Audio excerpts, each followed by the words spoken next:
All right, guys, time to get started. Here we go. The post-game show. The game is over. Ags win. Ags win 42-31, which has some serious consequences.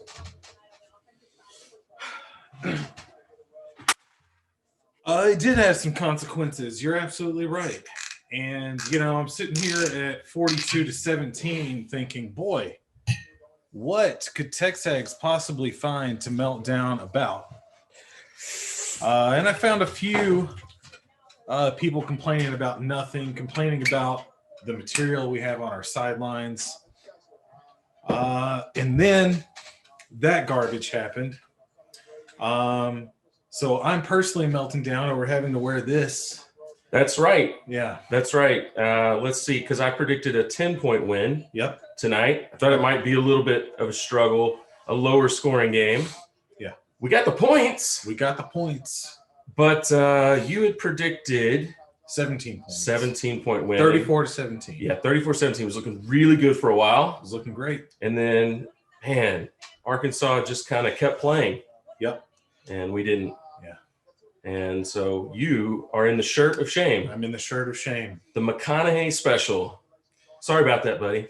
You're not sorry about it at all.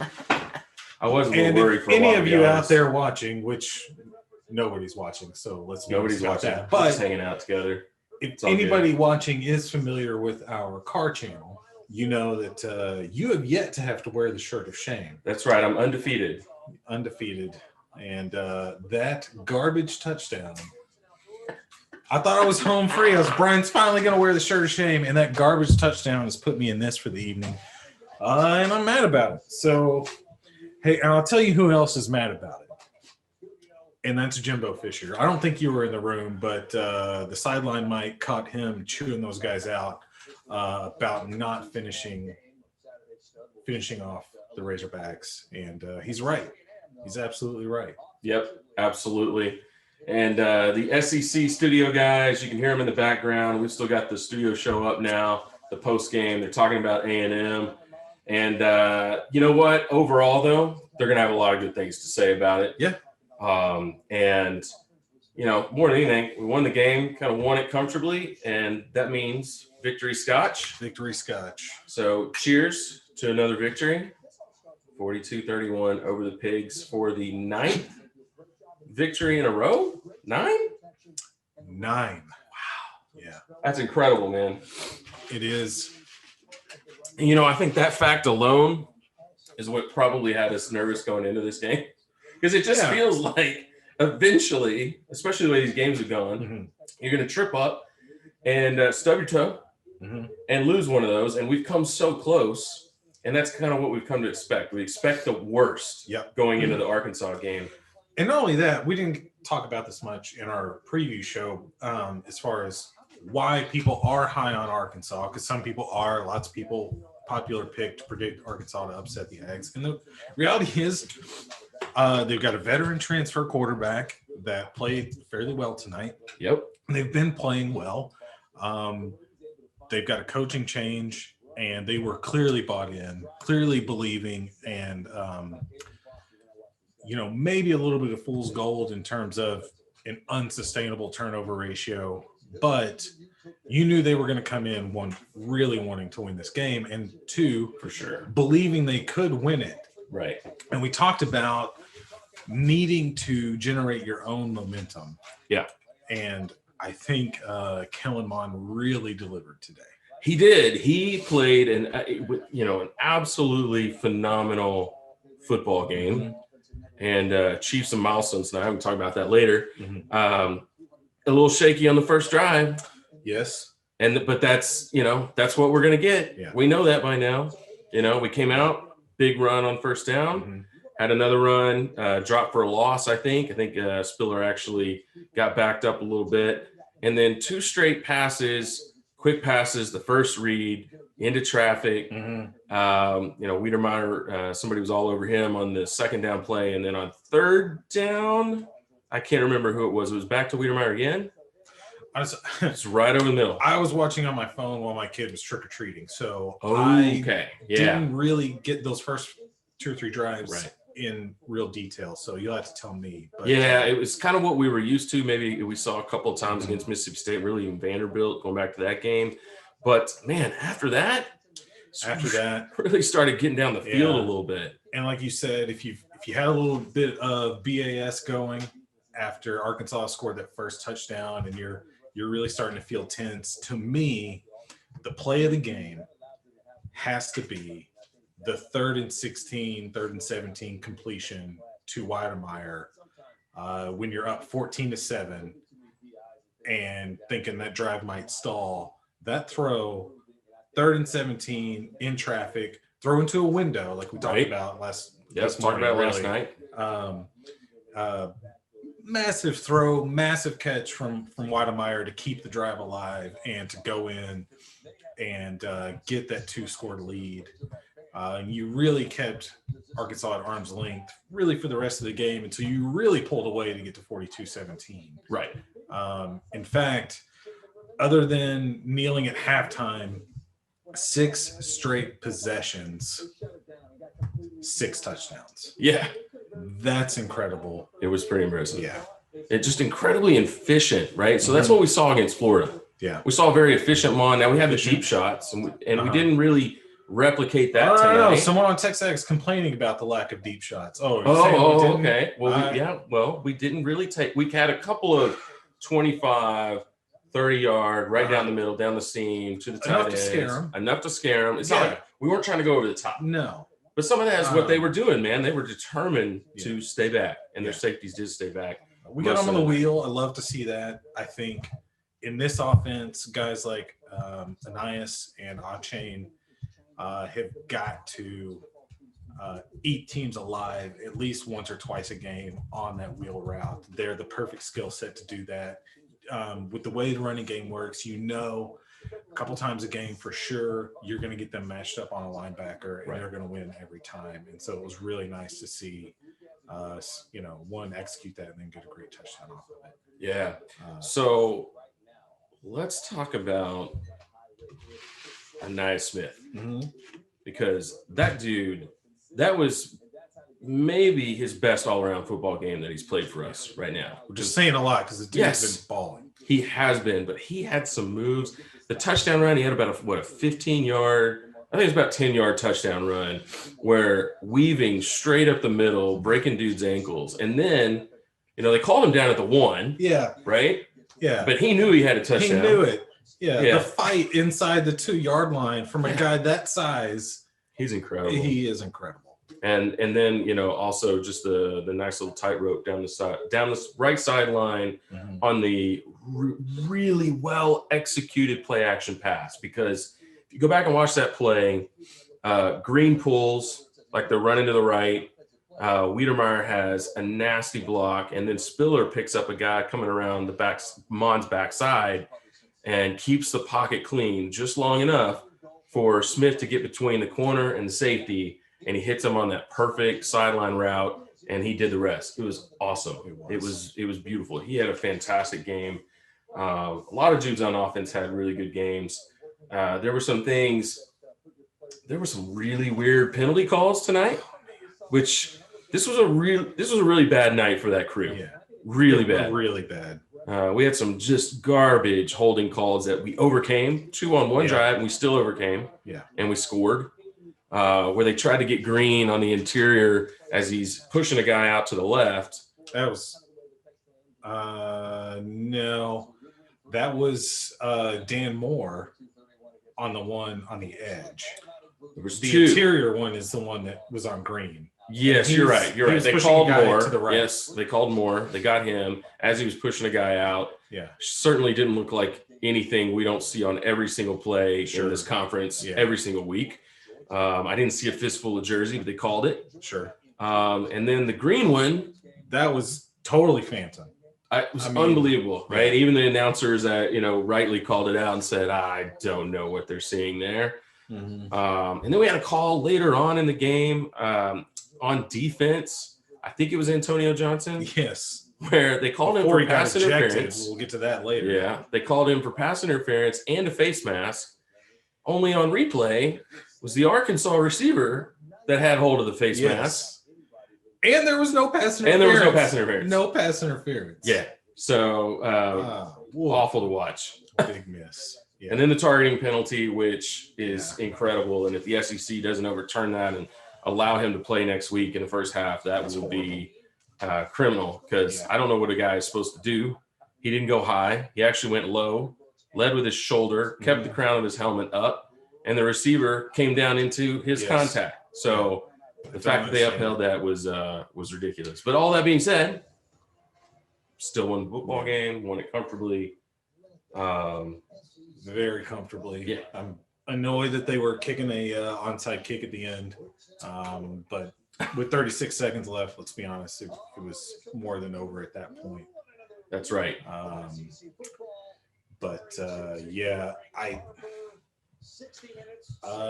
that said, the boards are still melting down over the defense. And I can't say that I blame them that much. Yeah, let's talk about the defense, because, the strength of this defense so far has been stopping the run. Mm-hmm. They didn't stop much of anything tonight when it came to running football. Nope. And Frank's got a lot in the running game, and you kind of expected that. But it was a lot of what I talked about this morning in the preview. Yes, we tackled really, really well against Mississippi State. Yes. And then the exception to the rule so far this year. So far, and like I said, I think the linebacker position got caught with some of the eye candy. Right. Got themselves out of position. The very first offensive play that Arkansas ran, I was losing my mind over the angle and leverage that Hansford took. Yeah. When there's so much help inside, all he's got to do is get on that blocker's outside shoulder. Right. And that play goes for 2-3 yards max. And instead it's 15. And we saw a lot of that out of him tonight, especially once Franks broke contain, got flushed out of the pocket. And he did get flushed out a lot. The defensive line put good pressure. They didn't finish.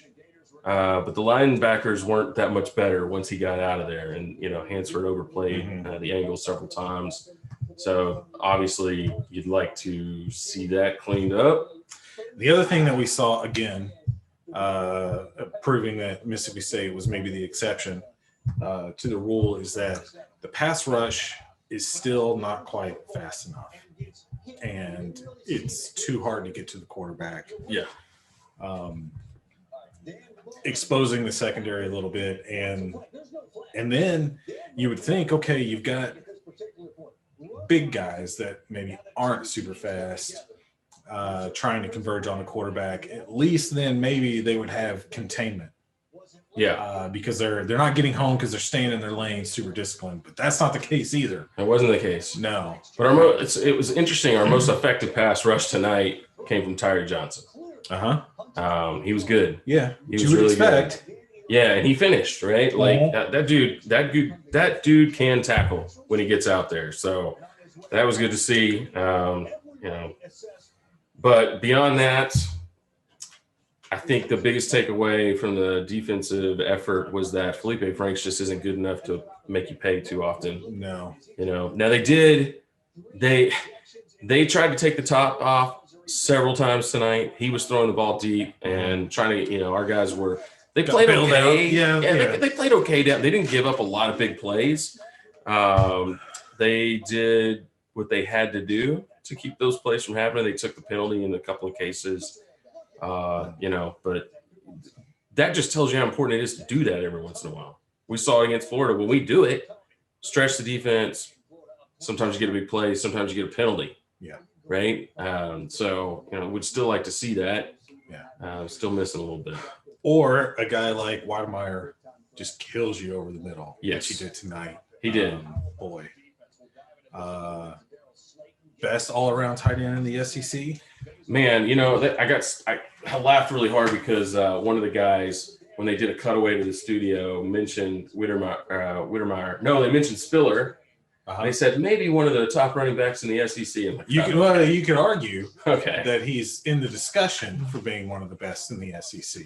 Yeah. Yeah, you could argue. Yeah, you could argue that. About him being in the discussion. In the discussion. I mean, come on. Well, and then I heard somebody later on in the game, one of the announcers saying kind of something similar about Wiedermeyer. And I'm like, good Lord.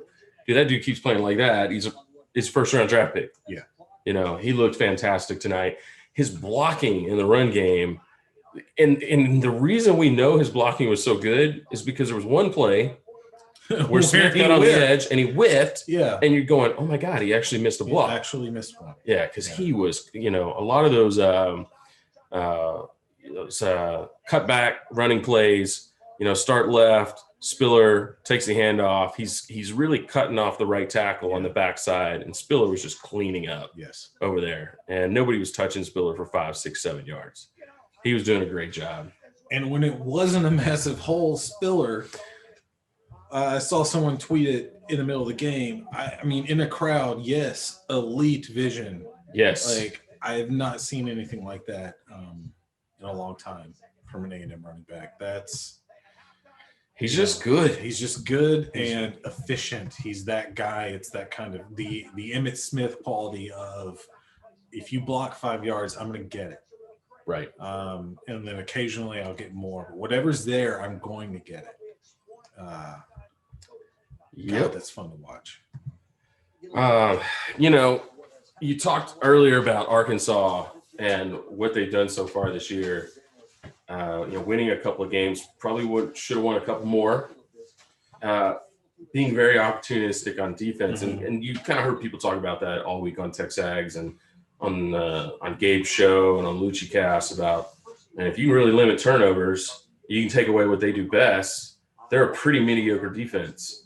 And that certainly proved itself tonight, right? Like, they didn't pick the ball off. They weren't getting fumbles. We were taking care of the football. There was very rarely did you really even see, because I see this all the time in previous games, where dudes are running with the ball away from the body. Yeah. And I get really, really nervous when they're fighting for extra yards. Yeah. And I'm like, just go down. Just go down. And I didn't see that tonight. I didn't see any of that. No, honestly, I got that feeling in my stomach a couple yards before the Anias fumble that they ruled it not a fumble, and then they kind of review that, or did just the booth, the broadcast, did they just kind of look at it a few times? I think they just looked at it a few times because they didn't go to the whatever that contraption is that they use. Yeah, but regardless, there was a couple of times where he's running backwards because he's Anias and he's pinballing off dudes and is fighting and refuses to go down.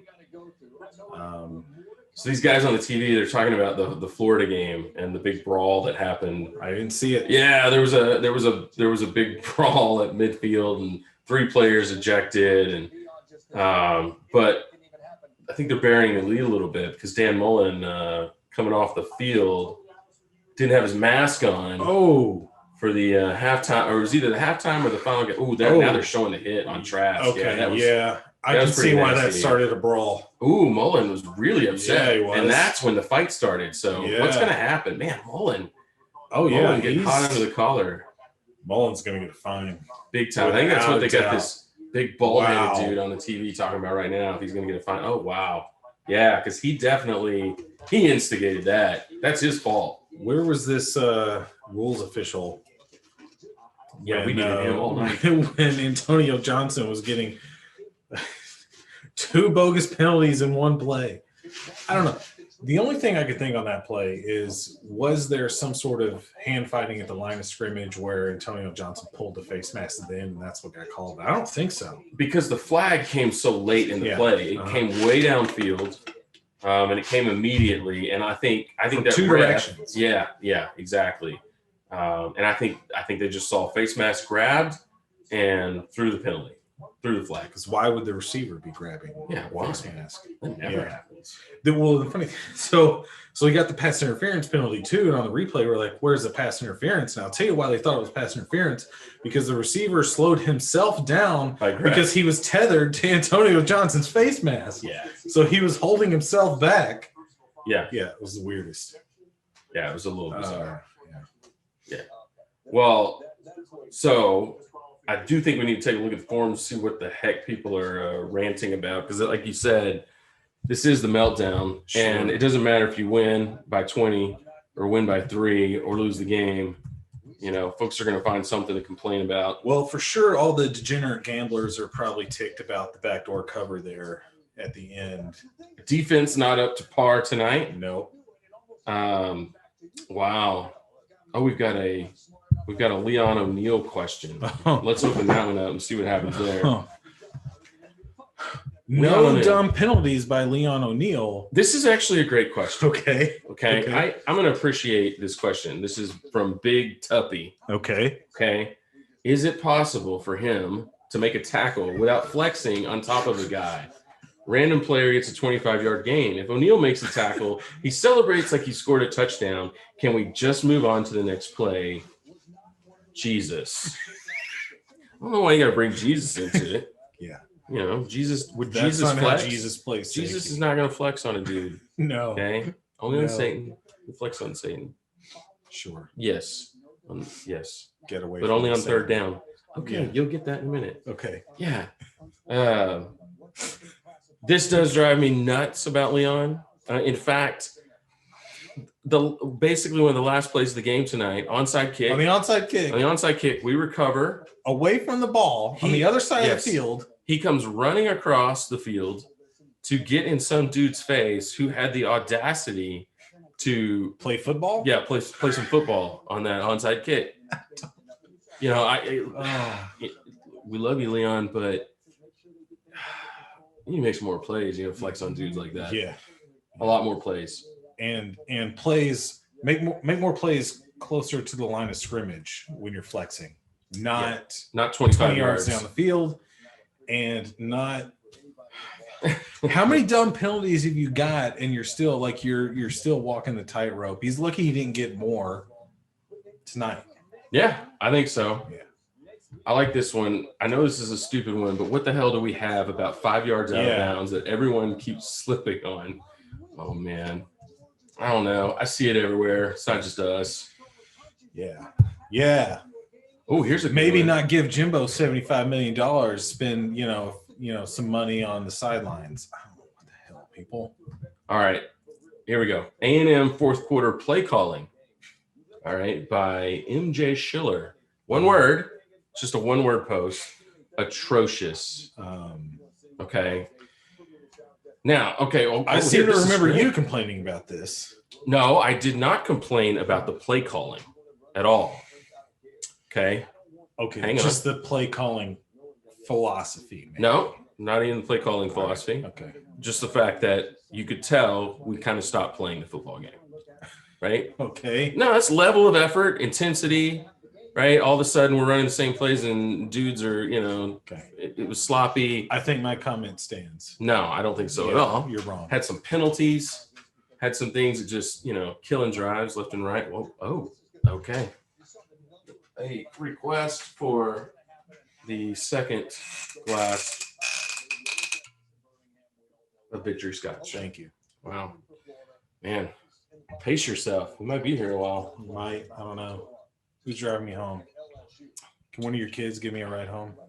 Dude, it's like 1.5 miles. You'll be all right. Okay, 2 miles. No. Yeah. It is Halloween. For the record, he means that I should be walking home.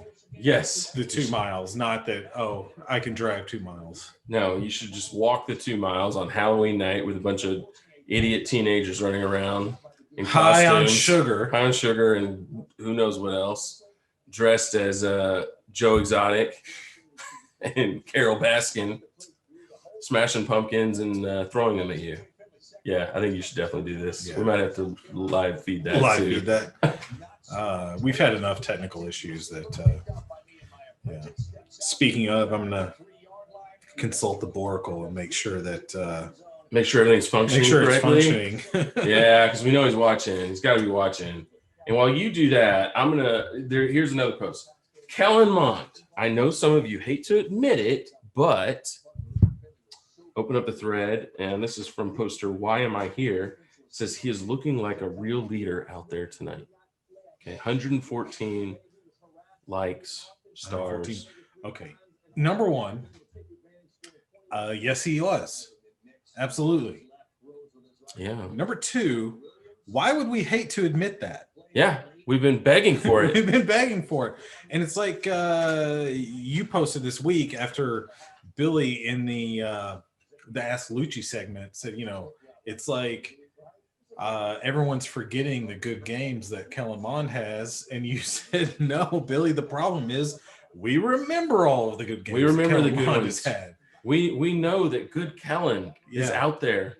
Yeah. Okay. And he's out there to be had. Mm-hmm. And so that's what makes all the not so great Kellen games so frustrating. Mm-hmm. We know what he can do. Okay. So no, we did not forget. Okay. Or we didn't fail to remember. We remember. So yeah, he looked great. He looked like a dude that was in charge of his huddle. I saw multiple times coming out like a change of possession where he's got the guys in a huddle, and I did see a different body language. I saw kind of a, hey, let's go shove this down their throat mentality and look on his face, and in the way he's standing there talking to these dudes, and then he went and backed it up. And speaking of, so I think for 4 years now, people have been complaining that or saying, oh, the guy looks scared all the time. And I kind of used to say that too after year one, but after, a year and a half of watching Kellen, and I kind of started to think, you know what? These guys, they're wearing helmets, and every once in a while they put the helmet on. And they look they're unrecognizable sometimes in their helmet, right? Yeah. You take it off and you're like, who is that guy? You don't recognize him at all. And I just kind of thought, that's just what he looks like in his helmet. He just kind of looks like a deer in headlights. It's squeezing his head, whatever. Who cares? That's a bunch of noise that talking about nothing that actually matters. And then there was a moment in the first half of the Florida game when the cameras caught him looking at the sideline. And I thought I looked at him and I was like, I have not seen that look in his eyes before. Yep. And I think, obviously we saw what he did in that game. We saw what he did in this game. And we know that there is a different mental gear that he has. Yes. And when he gets to that, it's awesome. That we've heard about all off season. Sure. That Jimbo Fisher talked about. Yeah. Specifically several times leading up to the beginning of the season. And you actually said something last night that I thought was really interesting, is that when the Vanderbilt game happened and you thought that Jimbo was legitimately shocked at what he saw on the field that night because it's from Kellen, because it's not the dude that he had seen every day in practice. Mm-hmm. And that's not just about throwing the football. That is demeanor, that's your body language, that's your presence in the pocket, because he talked about leadership. He didn't talk about throwing the football. He talked about being a leader. Yeah. And I think he was like, what the heck? Yeah. And he was frustrated about it. It's not the guy that Billy Lucci's been telling us that he's been hearing about from all the coaches in practice and things. Yeah. And so, I think there just was kind of some legitimate shock there. And like we said this morning, we've got to have more of that. Yeah. If we want to get where we want to go this season. Yeah. And so in the Florida game, when the game was over, the way Jimbo reacted was, we feel like he felt vindicated in his thoughts about Mon. Like that, he was like, that's what I need to see. That's what that's what we've been waiting for. Seeing. Yeah, that's what I've been seeing, and I need to see it in a game. And I think he felt really good. And then against Mississippi State, it was interesting because right after that game, he talked about, man, we really didn't do anything well on offense at all. And you go, well, but we ran the ball down their throats. We had a clean pocket. Running backs were good. And it was kind of like he didn't want to call out Kellen specifically, so he did it in the broader context of the offense. But, looking at that game, you knew what he meant, right? And the receivers didn't play well either in that game, but you knew what he meant. And so it was just phenomenal to see such a bounce back and a visual change and confidence. He was confident even after the slow start. The throws he was making were right in the middle of the field all night. It wasn't just all this little crossing, stuff. It was, we're going right at him. Yeah. And they just showed him right there. They just showed it. Yeah, they just showed it on the post-game show. The throw to Weidemeyer in the corner of the end zone. I mean, come on. And that was great. We didn't really talk about this in our preview, but look, we watch the film room with Stephen McGee. Have been for years now. We love it. It's awesome. Fantastic segment. And mainly because of how small Gabe looks standing on the other side of the screen from Stephen McGee. And how beaten Stephen looks by Gabe yammering on for 90 seconds to set up every single play. Yes, exactly. Like he's standing and to restate what Stephen just said. Yes. Yeah. It's like I just said that, and nobody can see the top of my head in this shot. Right? That's a problem. Yeah. Yeah. So get Gabe a stool so that we can even out the camera, and it'll we got to pick on Gabe. Yeah. Fellow Denison Yellow Jacket. We love you, Gabe. Absolutely. There's a 90% chance one of us played T-ball with Gabe back in the day. Or that'd be you. I think Gabe's definitely he's right in between us. Is he? Yeah, okay. I think he's right in between us. So one of us probably played T-ball or Little League or something over at Lloyd Park. Yeah, is that right? Lloyd Lake Park. Yeah, back absolutely. In the day. Back in the 80s, back in the best of times. Gabe's not watching this. He's not. He's preparing for the post-game show, and he'll never watch it. He will never watch it, just like Lucci never watched Iron Eagle. Okay. Which he basically admitted on Twitter today. He did? Okay. Yeah, more or less. All right, good. Yeah. Because that was painfully obvious. Yes. So, no, it wasn't the worst question in the history of Ask Lucci, Gabe. It was intentional, and I think we got what we wanted. So, sorry about that. You're getting a little cocky about that. You intentionally wanted to set out to prove that Billy has never seen Iron Eagle. That's just grand, and I was right. Got him. Show the John Oliver drop down. We got him. Yeah. Oh my God. All right. Okay. So hang on. I got to bring up one more question. We got to go back to the forum. No, because I wanted to. Oh, you're going to make a point? I had a point, but. Oh. Google doesn't understand. Okay. Stay out of this. You didn't watch the game. Oh my God. Okay, Google, stop. Good Lord. Going to Wikipedia. All right, here's a question. Mon's best game ever. Vander 54. Passes looked great. Decisions were great. Stats are great. No real complaints. What say you, Premium? Okay, so that actually reminds me of the point I wanted to make, because we were talking about the film room, Stephen McGee. Yeah.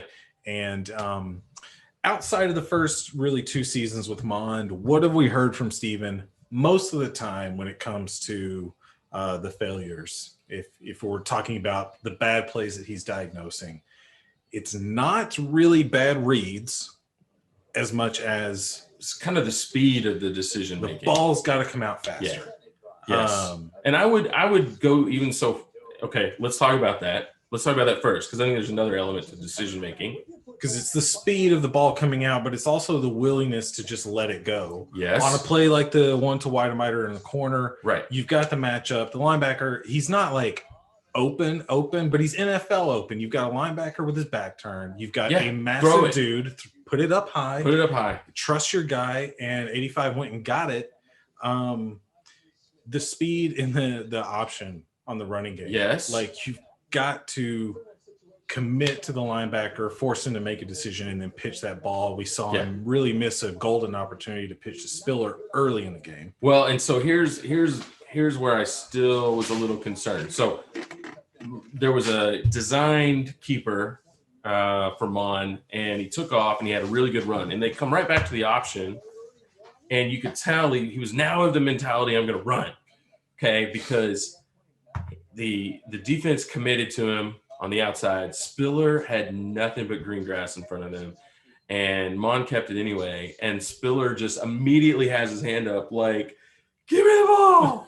Please give me the ball, because for once in my life on this play, there's nothing out there except for just there's one safety, like 20 yards down the field, and I got him. I'm going to score. And it didn't happen. But that was the exception tonight, because most of the time he was very decisive in the run game and was running at full speed. It wasn't, I'm going to take off running, and then I'm going to kind of break it down and try to juke this guy when I have no ability to juke a guy. I'm fast. Go. And I liked that. I liked that a lot. I liked it a lot too. I still would like to see more. Yeah, more of that, because, and I've made the point before, like, I don't need Kellen Mond to be Johnny or really anywhere close to that. I don't want him to scramble for 10, 15 yards to get the first down. I'm looking for him to scramble on 2nd and 9 when we're dropping back. Yeah. And there is 4, maybe 5 easy yards to get there so that you can be in 3rd and 4, 3rd and 3 instead of 3rd and 9 and forcing a football. Yeah. Just go get the easy yards. Yeah. And I think that is why you're starting to see more RPO. We saw that tonight where they're moving him, and it's, it looks run, but it's pass, and it's trying to kind of shake it up a little bit and get him moving around and get the mentality a little bit different than, well, 1, 2, 3, 4. Here's the alignment. I'm going to drop back and I'm throwing right to that guy. I think it helped. I think it helps. So, and it's nice to see them adding some things in as we go forward too. We haven't even talked about the one guy who made his return in this game and has showed up a lot. It was number 9. Number 9.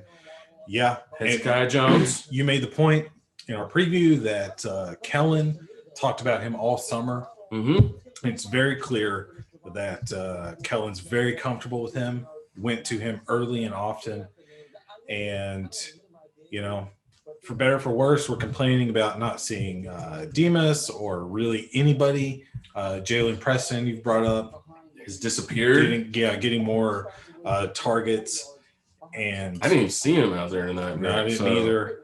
Maybe it was better hurt. For worse, Kellen has to be comfortable with the guy during the week before he's gonna get a target on Saturday. Yeah, and he just he talked up Hezekiah Jones all fall camp. And so losing him was obviously a big deal to Kellen. And we saw him tonight. I think he caught everything except I think he had one drop. That was difficult. No. He had one drop. I remember one specific. Yeah. But he had a big catch early in the game where the ball was actually a little bit behind him, and he still made the play, which was nice to see. And, yeah, he was getting open. He was in space. Chase Lane got rolling. It took a while. He didn't catch a pass for quite a while in the game. And then, I took notes. I think it was sometime in the second quarter when he finally got it. Here we go. Here we're seeing some highlights. Yep. A lot of Felipe Frank's killing us on the zone read. Yeah. Early on. That's on their first touchdown. But that's what he is. He's a big, strong dude. I hate that. I hated that touchdown pass. Yeah. That first one when they got up 7-0. It looked way too easy. Yeah. On Morris there in the end zone. Yeah. Morris matched up on wasn't that Burke? Play. That's that play right there. Look at where Smith gets open down the right sideline, tiptoes in. I could watch that. I call that a wheel. It's not really a wheel. It's more kind of a double move. And then the touchdown run from Ananias. Dude, just God he's just plays a football. Player. He's a football player. He's a dog, as they say. Yeah, that's the 3rd and 17 play that I'm talking about. Kellen just letting it rip, throwing to a window, trusting your guy, and then in the corner of the end zone. Lofted the pass. Intentionally put the air under it in the right spot. Yep. And you know what I loved about that? I didn't love it. He took an absolute shot after he let go of that football. Right. Now that's an interesting drive, and we got to talk about this because this got crazy. So all the credit in the world to Pittman for that was some ballsy play calling to go for it on 4th down, and then to maybe on the part of Bryles to keep the tempo going. And they went tempo. Yeah, force the issue, and so I've got the momentum. But what was crazy was we were up 21-7, and there was about 5 minutes left to go in the half. Okay, and it was 4th and 2 at midfield. Hold on, what did I text you before that drive started? Yeah, you said we gotta get a stop right here. We gotta get a turnover and bury them and go score break and break them right there. Yeah, and then you know what they did? They stopped and they got them to 4th and 2.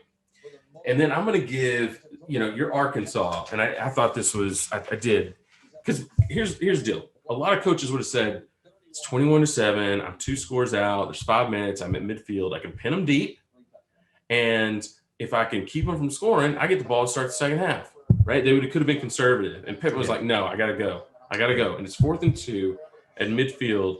And you saw them come to the line of scrimmage, and they clearly audibled out of what they were seeing. Mhm. And then Franks was like, I'm going deep, and took that big shot deep, and it paid off. And then all of a sudden, this is probably my one criticism of Fisher in this game. One, call a timeout. Yeah. Right? Like, that's kind of a back-breaking play. You had them stopped.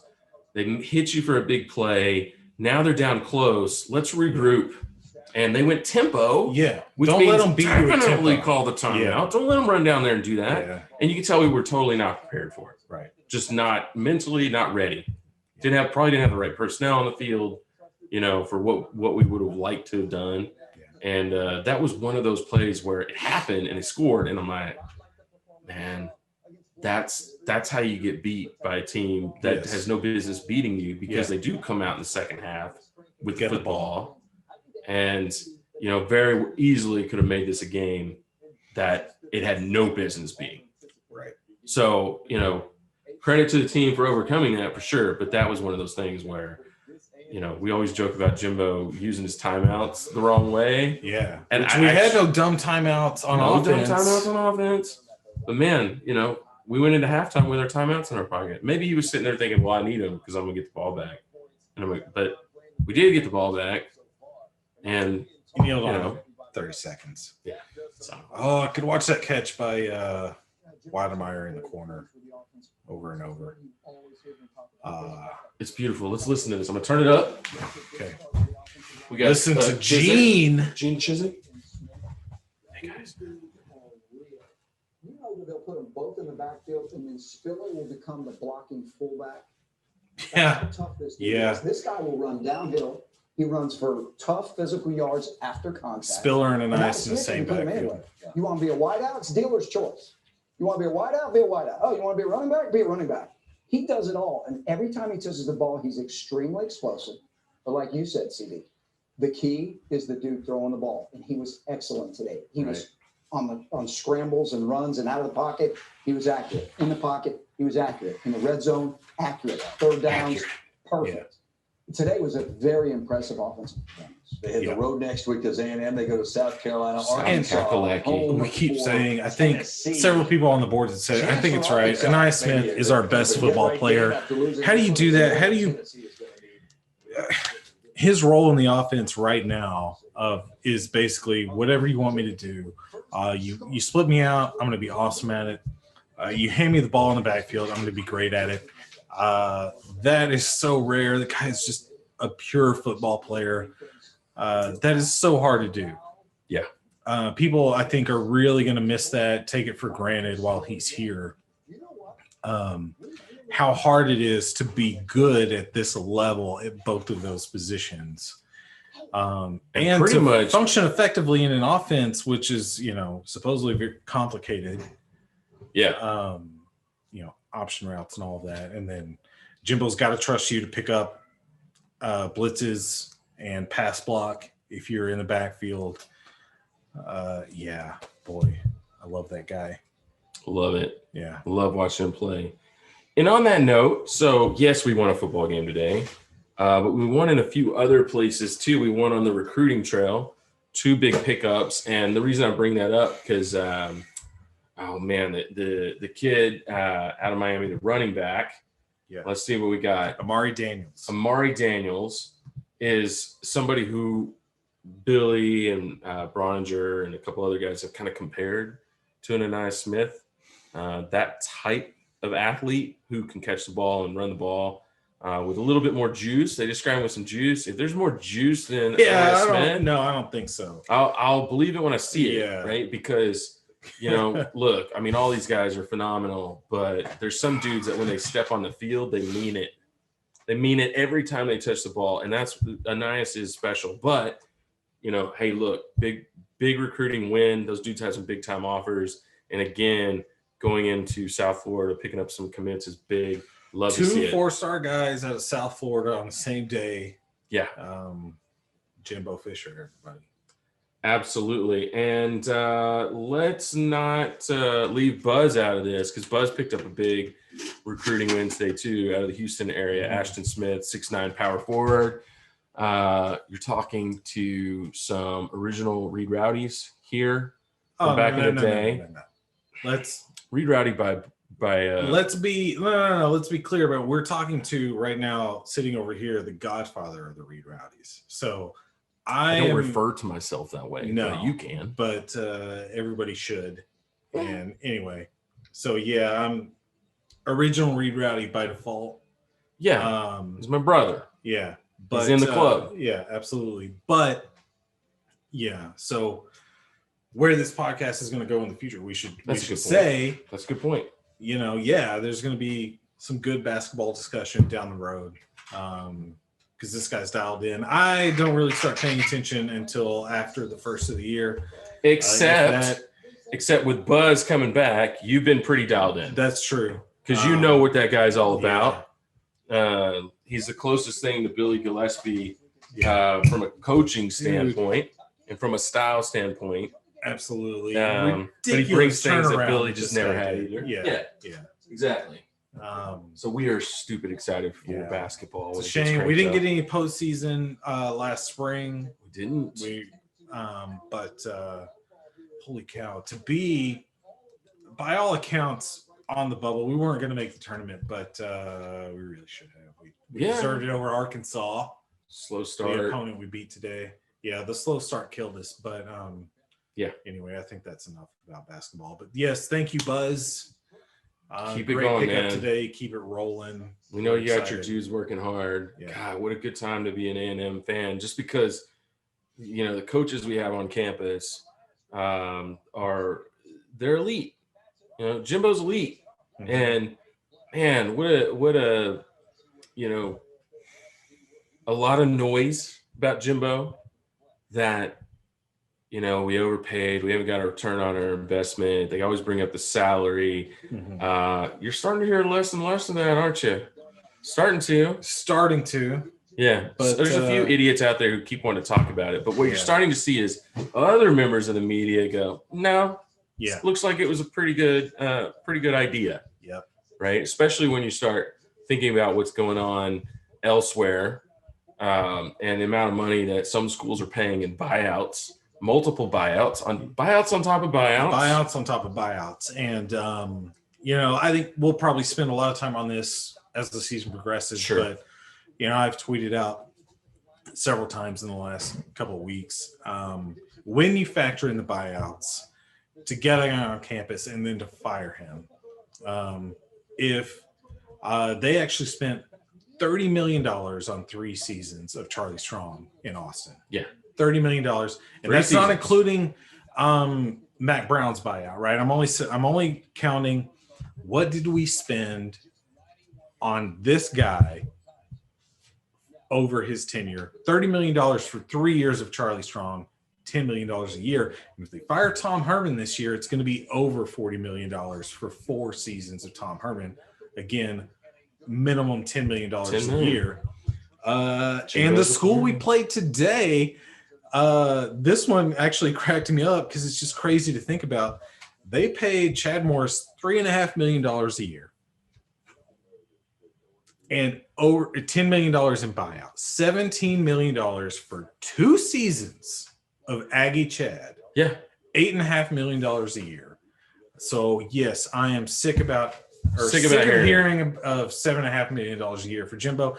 Yeah, it's a long commitment and we can unpack all of that later. But as I always say at the end of that tweet when I'm quoting those numbers, paying great coaches is cheap. Firing coaches is expensive. Yes, absolutely. And another one, our buddy Rick, Florida fan, $27 million for 3 seasons of Jim McElwain. $9 million a year you spent on Jim McElwain. Yeah. So shut up. So everybody you just mentioned spent significantly more money on their coaches, taking everything into account than we have. Yes. So far on Jimbo Fisher. And guess what? We're turning in the right direction. That's right. Right. We're about where we thought we would be. And you know, all the potential in the world is there. And actually that's a kind of a good topic because there's a lot of talk this week going into this game. You could not turn on the TV without hearing it today. Can the Aggies go 9-1? Can they go 9-1? Are the Aggies going to run the table? Can A&M get into can they backdoor their way into the college football playoff? First of all, nobody backdoors their way into the college football playoff. No. All right. No. But what do you think? Can the Aggies go 9-1? Again, we said it this morning at 2 a.m. in our show that none of you 2 a.m. watched. And that's okay. We didn't want to watch it either. Yeah. We just wanted to go to sleep. Nobody's watching this, so technically. That's all right. Anyway, They might watch it tomorrow. maybe. You know. What else are they going to do? Not going to watch Cowboys or the Texans. Yeah. Oh, God. The Kellen Mond we saw against Florida, the Kellen Mond we saw tonight can go 9-1. Yes. Great Kellen Mond. Great Kellen Mond. How often are we going to get that Kellen Mond? And I have 2 glasses of scotch. And I'm working on 2. yeah. Yeah. My fine motor skills are diminishing. But, yes, that Kellen Mond can go 9-1. Absolutely. And then is he good enough to beat an Alabama or Clemson at full strength? No. Not straight up. Not without a lot of help. Yeah. You know? Yeah. But stranger things have happened, sure. But sure, absolutely. 9-1 is, if you get that, it's expected. But you're not going to get that every week. Right. So I don't know. You don't know. And the bigger question to me is I get tired of hearing all these people talking about, can the Aggies go 9-1? Because I know if they don't go 9-1, yeah, those same people are going to be like, well, you collapsed, you failed, Jimbo not worth $75 million a year. When in reality, $75 million contract. $75 million contract. Just Joe Rogan view. At the end of the season, you are what you are. You know, you didn't collapse just because you at one point you were ranked 8, and at the end of the season you lost, to Auburn and went 8-2 or something. You just weren't really number 8, and the full season tells you the story. Right. And you look and assess and figure out where you're at. Right. That's just the way it is. Yeah. So where would you have A&M if you had a vote tomorrow and you're voting OSU lost to some school down in Austin? I don't know. Kansas State lost. Yes. So we're not nearly enough people are laughing at Kurt Bowles right now. I tweeted that out. I don't know. Some of you probably haven't been paying attention because it's kind of like a life verse. Yeah. Kurt Bowles, for several weeks now, has been ranking Kansas State, who lost to Arkansas State in their opening game this year. Yeah. He has been ranking them in like the top 8. Yeah. And today they lose to West Virginia. And I'm Big. Sorry. Oh, You could sit there and talk about resumes and all this stuff and be like, well, and it's this dumb thinking that a lot of pollsters are still stuck into, and you can see it in their voting habits if you follow their actual votes. Well, they didn't lose, so I can't punish them. Right. So at some point he's got them. How after losing to Arkansas State, he ends up with them at like 12 or 13 or something. I don't remember how it went from week to week to week exactly, but they're not losing and other people are losing in front of them. And so he's just, well, now they're 11, now they're 10, now they're 8, now they're 6. Yes. No, they're not. They lost to Arkansas State to start the season. Right. You're not a top 10 team, and they lost to You're not even West a top Virginia 25 today. team if you lose to Arkansas State. Take his vote away. Yeah. Hey, you know what? I admire the consistency because as long as we've been paying attention, he has followed kind of the same thought process of stupidity. So I admire a guy who sticks to his guns, no matter how idiotic. It's they the may water be. in Austin. Yeah. Yeah. Anyway, exactly. So back to your question of where would I have us? I probably have us right where we are. I think our resume warrants it. Doesn't mean I know or feel that we're number 8 in the country. I just know I make the argument for who should be in front of us. Right. That's behind us currently, and it's not there. This is a weird season. There's not nearly enough out of conference play, big matchups. So I don't know. We're all trying to figure it out as we go. I don't know where we're going to end up, but here's what I do know. Yeah. Keep winning, and you're going to end up right where you need to be. Right. So, Especially Let's just Oklahoma take care of that. State out of the way, which, speaking of, you feel great that Oklahoma State lost today? We talked about it in our pregame show. Look, it's like the Cowboys, okay? Being a lifelong Cowboy fan, all right? Mm-hmm. I'm in the perfect place as a Cowboy fan these days. I'm in this beautiful spot where I don't feel Cowboy pain anymore. I'm numb to whatever happens to them. Sure. If the Cowboys go out and win, I'm happy. If the Cowboys go out and lose, and I know that Jerry Jones is unhappy, I'm happy. It's okay. And so I kind of felt that way today. Like, yes, I turned on the television like you predicted last night, and I wanted Oklahoma State to win 100-0. Yeah. I wanted them to win 100-0.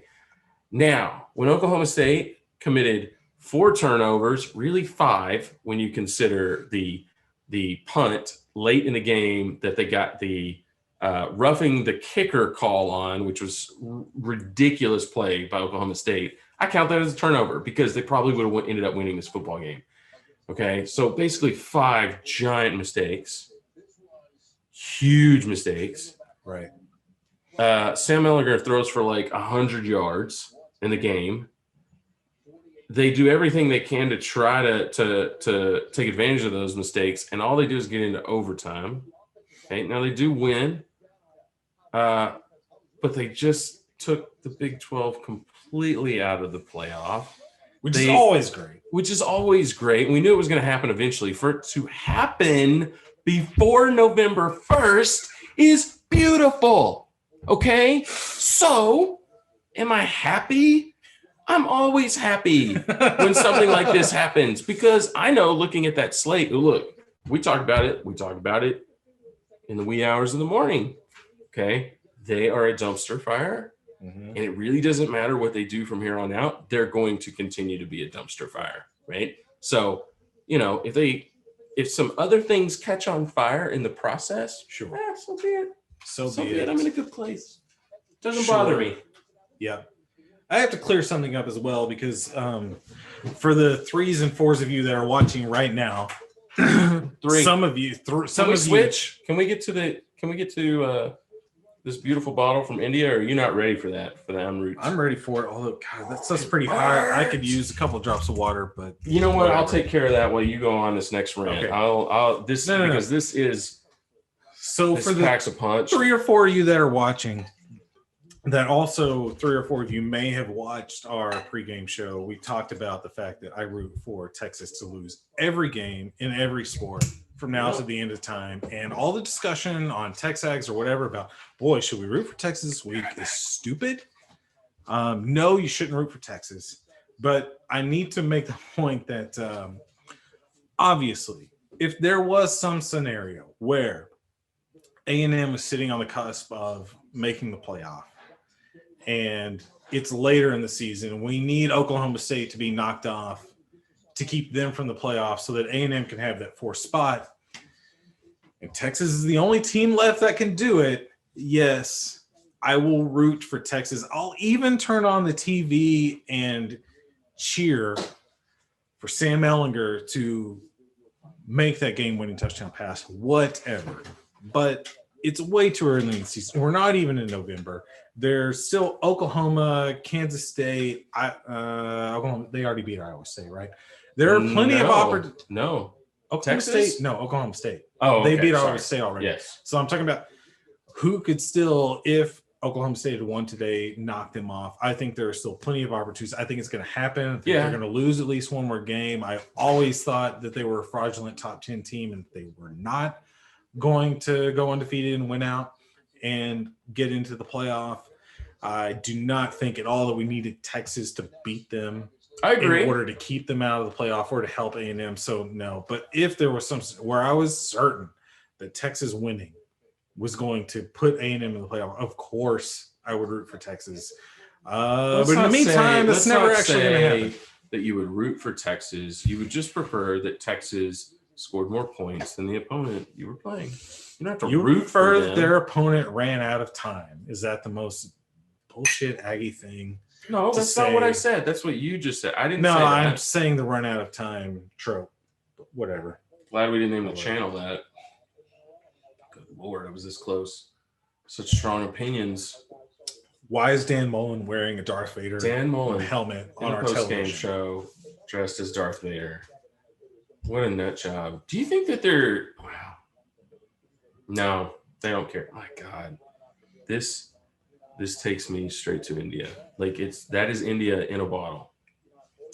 I have not been to India, but I will say it's unique. It is unique and good. It's very different. I like it. Mm-hmm. Absolutely. Why? Somehow I'm trying to find. I've been told by our friends Brendan and Graham, Aggie class of who cares, millennials, not important, total millennials, not that important. But they are, or at least one of them has been probably live commenting on our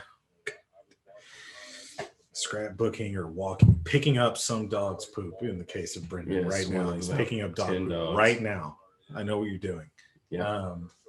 Anyway, what did they tell you? That they were commenting on the live. Oh, they are. Maybe I actually don't have it up. It went away from me for some reason. So I'll see what I can do, I guess. Brendan is picking up dog poop and Graham is cleaning up baby poop because Graham also, like me, has a 1-year-old kid.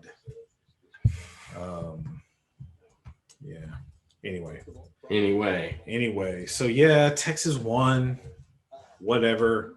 I still think Texas has got a couple losses on the schedule, and that Oklahoma State's not a real top 10 team, and there's tons of dysfunction in Austin, and there's still going to be plenty of opportunity for horn tears. And in fact, like I said this morning, the one good thing about them beating Oklahoma State is that there'll be even bigger tears as the season progresses and they throw away all of this momentum that they picked up today.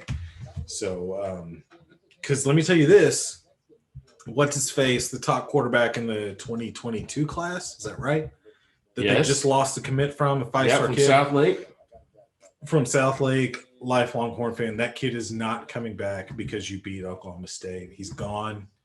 Who knows? Maybe if you hire Urban Meyer, if you think you can. Fascinating that Billy basically said he thinks that will happen.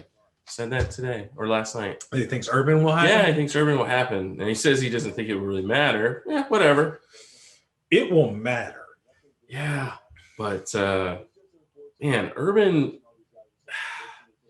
was a great football coach, right? Who has run into some serious issues at both of his last stops. And that does count for something. It does. And I'd be very curious as to what the reaction from not the athletic people in Austin really will look like. Yeah, it'll be really interesting. Well, we're about to find out that the athletic people that you mentioned are totally full of shit, and that I'm really sorry about that. Yeah, and for all those kids that are all hopped up on sugar right now. And are still up celebrating an Aggie victory. I want to apologize for my brother and his foul language. Anyway, all of those athletic people are full of shit. And I'm going to have to edit that out. And this attitude they've got in Austin about how they go about things and doing things the right way is total bullshit. And they're going to go after Urban Meyer, who is proven to, like you said, tons of issues in his school. Guys like Jeff Ketchum was their favorite punching bag a couple of years ago, and now he's going to walk it back, and he's going to embrace Urban with open arms if he goes there and talk about how, boy, I don't understand why these Aggies are making a big deal about all my comments trashing Urban Meyer for being a horrible human correctly. But whatever. Anyway, rant over. That was a heck of a rant. Yeah. I'm pretty impressed. Nice. Yeah. Well done. Yeah. We have full on 2-drink Casey going on right now. 2? That's, well, okay. Well, I'm into number 3, and hey, we don't do this a lot. Nope. No, the drinking We're thing. not allowed. No. There's rules in this Yep. house and in his house. Uh-huh. And,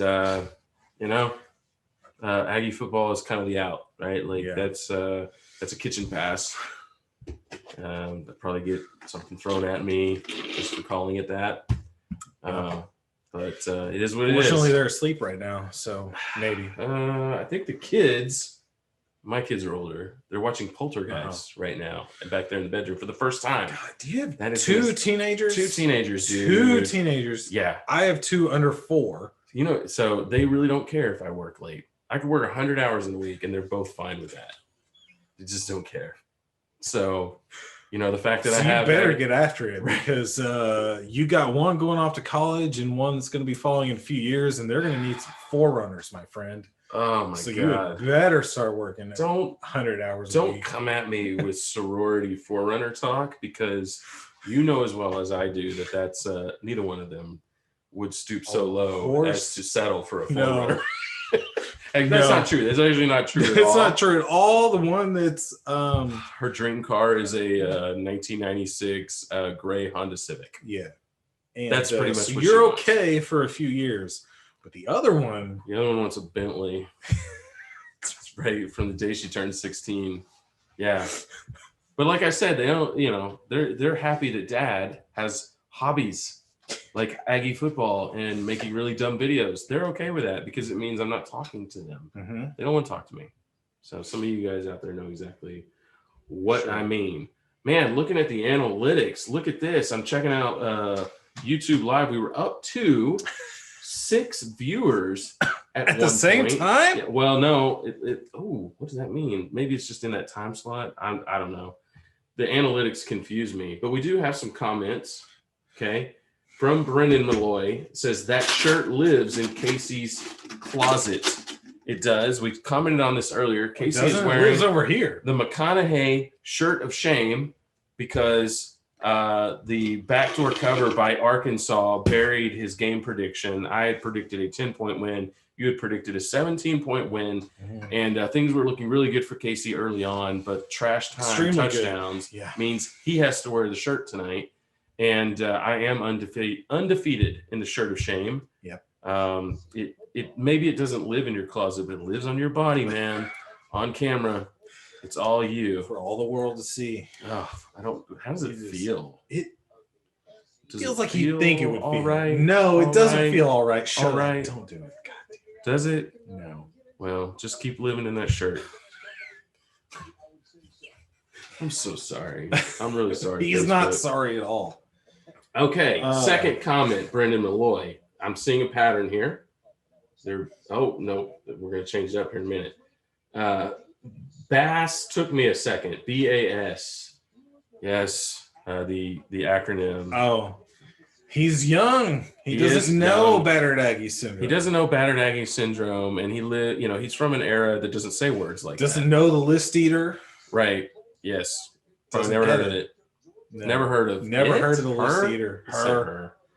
Yeah. Yeah. Now, here's a legitimate comment from Schlanger88.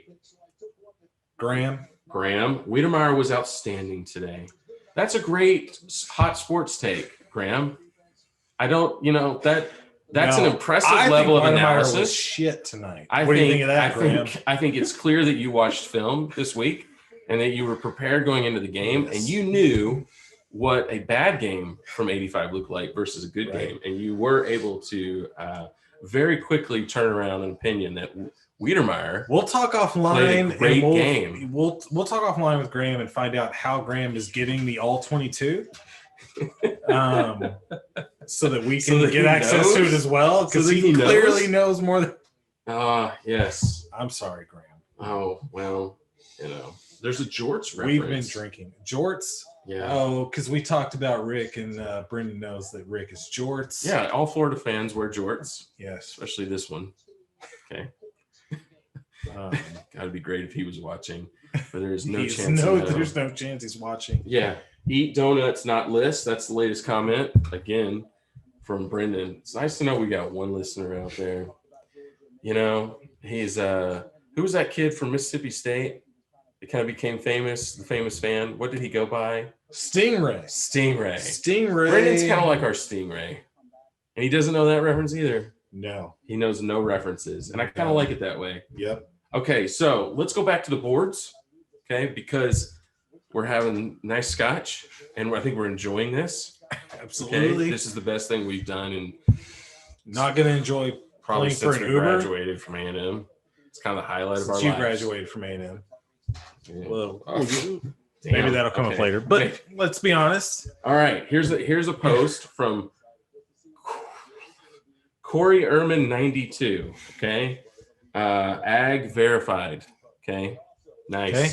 Nice. Says I'm so freaking angry right now. Can we please freaking win a game comfortably and just put somebody away? I'm so sick of feeling angry after wins. Jimbo frustrates the heck out of you. We didn't do crap on offense in the fourth quarter. Makes you so freaking angry.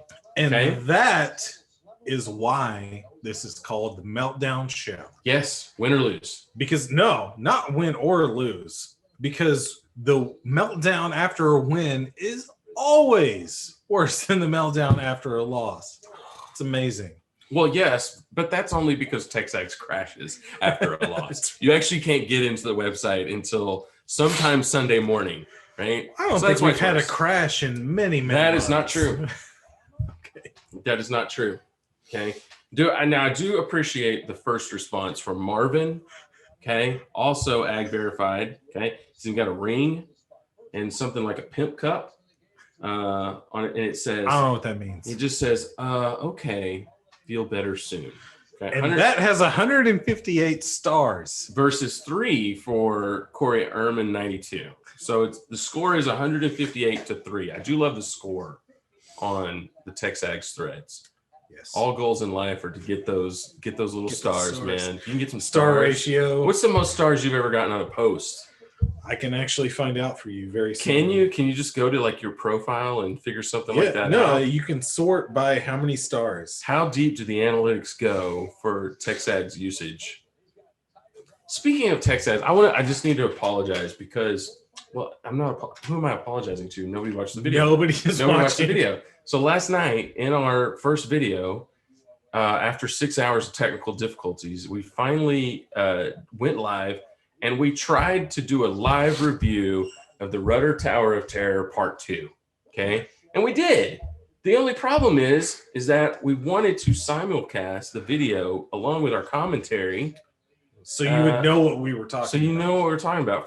But for 6 minutes, you just see us talking to a screen about something you can't see. And it was heartbreaking, to be honest. So I really apologize to nobody. But maybe we'll figure that out in the future. And so far, this is better. Frankly, I went back and watched that, and it wasn't that bad. You know what killed it? It wasn't so bad. But for the last 2 minutes of the video, you're sitting at the table, and I'm just sitting there you're watching. just sitting there watching and not saying anything. And so we have 2 minutes of dead air. And I'm like, this is why you can't leave the kids alone. So no, Okay. you need to go to your Texags profile. I want to see what's the most number of stars you've ever had. Okay, my Texags profile. I'm going to guess like 60. That's what I'm going to guess. Now, where do I find this? Go to profile. No. Go on your Up little here. No, left. Right One there. more, right my there. profile. I got My it. profile. You think I would know how to Now use go Texags? click on popular posts. Popular. And it will now sort by 196. 196. 196. Oh my God. And then the next one, 167, 166, 132. That's not bad.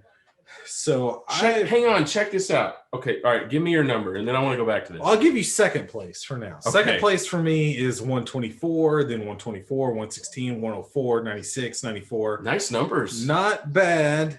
Number one, though, 328. Please read me the title. So the title, it's not a post, it's a reply Of course. to You're an a-hole. a post called Shepherd News from a SIP Coworker. Okay. Perfect. Remember when we were going to get Javon Shepherd Yes. the first time? The first time. This and is then not the- Javon Shepherd the second time? Okay, is this second time or is this first time? All right, you gotta let me know what's up. First time. Shepherd news I'm from looking a at- coworker. Sick coworker just told me that they're getting info on their boards that is leading them to believe Shep will flip to the good guys on National Signing Day. Good guys being us. This was a big rumor. It was a big rumor, and it did not come to fruition. Javon Shepherd stayed with his Obviously. commitment to Texas, and then pretty much immediately regretted it. I don't know, around sometime like the first week of September, basically was like, I'm transferring out of here, and now he's at a junior college somewhere. Somewhere, Somewhere. supposedly with an opportunity Yes. to come here next year. We'll see. Maybe the spring. But so he says, getting info on their boards, and then my reply was simply that their boards are getting their info from Texags, which I think was probably true and is often true. Yes. That Ketchum and all the other idiots over at Orange Bloods are often they have a Texas subscription and they are stealing Billy's info and posting it as their own. And so I do think that was true. And yes, many people like that. And look at me, 328 stars. Yeah. That's I nice. regret that I have 1 star but to give. Anyway. Right. Yeah. So I win on top star count. So here's America. I will read you mine. Okay. Or do you care? Absolutely. Okay, so my top rated post was in response to somebody breaking the news or inferring that Otaro Alaka had suffered a concussion in like the 4th game of the year. I can't even remember who we were playing. I feel What's the date? it was not the 4th game. It was November 17th. This is back in 2018. Trying to remember what game that was. He did get a concussion and he ended up missing like a couple of games. Okay, so we were pretty far along in our season, and the statement I made was one of the many miracles of that season was that 25 and 42 played almost every snap of every game. If you think back, that was Dodson Olaka, and we went into that season scared to death of depth at linebacker because we only had 2. because we had 2. Yeah, and they played every snap of every game, and they were good. Yep. And so, yeah, I mean, we made it all the way till the end of November before death became a concern. And I wouldn't even call it a huge concern because we finished that season pretty strong. So, that was the LSU finish. And then going into the bowl game, NC State on New Year's Eve. Oh, man, that was right? a fun one. Which was a fun game. I was at that game. That was fantastic. That's right, you in were at Florida. that game. Yeah, I like And bowl claim games. to have called the I Travion. 1000% called the Travion housing the touchdown from like 93 yards. Okay. I was definitely several drinks in at that game with a fellow Aggie, an over the top Aggie. And I looked right at him and I said, Travion is about to take this ball the whole distance. And as the words are coming out of my mouth, the ball goes into his gut and the hole opens up and he's off to the races, setting the single season That's right. That's how he SEC set record. the A&M single season. A&M rushing single record. season rushing record on that play. Mhm. Yeah, it was phenomenal. That So was fun. I did. I called Anyway. it, man. I called it. You Just did. like I had my hands in the air when AC Law hit the 3-pointer against Texas. Maybe I didn't, but I was there for that too. Was I for there? Was You I were with right you next there? to me. That's right. You were right Okay. next to me. The step back 3. That was That's that was a big Monday game. Did we rush the court on that one? I did. Okay, I went did down too. to the court. I think you were like, "I'm staying here," and I'm like, No. We went down, and Okay. the ushers and everything kind of tried to stop us, There was no stopping. and then they were kind of like, "This is pointless," and let us go. They really just wanted to survive the night. I did the dumb move of like after it was clear that they were just going to let us go. I like stopped and I was like, "Thank you." So thank you. So the guy was just like, "Oh my god." It's like, really? How many F words did that guy want to utter to me at that point? It was like, dude, kid, just Yeah. fucking go. That was great. That Oh. was great. That was a drive down from DFW that night. Yes. Watched the game, and it was a great drive back Yeah. for sure. So I think we got home about 1:30 in the morning. Yeah. But it was worth it. Those were the days. Those days are coming back, man. No, Chevy was in the car. My wife was in the car, I think. No, that was just you and me. I'm Really? pretty sure. Okay. I'm pretty sure. But we had the most unbelievable angle of that shot because we were in the other Opposite we were corner. opposite Yeah. from AC, and when he stepped back, and we kept thinking he was going to drive the ball, right? And for him to take that massive step back to the right, and he let it go, and that ball. What was so cool is about because you've all seen it. You've seen the same angle that we had. That's actually the most common angle. It's just you could see the whole crowd, although we could see everything all the way up the second level, everything. And to watch that scene explode the instant that ball went in was unbelievable. It was awesome. It was incredible. Yeah. For the Godfather of the Reed Rowdies to be looking at the student section back behind All dressed in white, all dressed all in with white, their white shirts. to watch When there used to be like 10 people in the stands, to watch hundreds, maybe thousands of them, thousands of students back behind that shot, going nuts, wearing Reed Rowdy shirts. That's right. I might have cried. I might wet myself. I don't remember. I might have cried. It doesn't matter. It was emotional. Still emotional. Still emotional about it. It's okay. That's the scotch. And then I remember the Memphis game. Oh, God, sorry about that, guys. It's like being a Ranger fan and saying those wrong 2 words. Anyway, let's not do that. Oh, God. Let me check in on the forum because, man, I'm loving life. We won. We still don't have a post-game wrap. We're sitting around waiting for the post-game wrap to hit. So we can please go home. Exactly. It would be nice.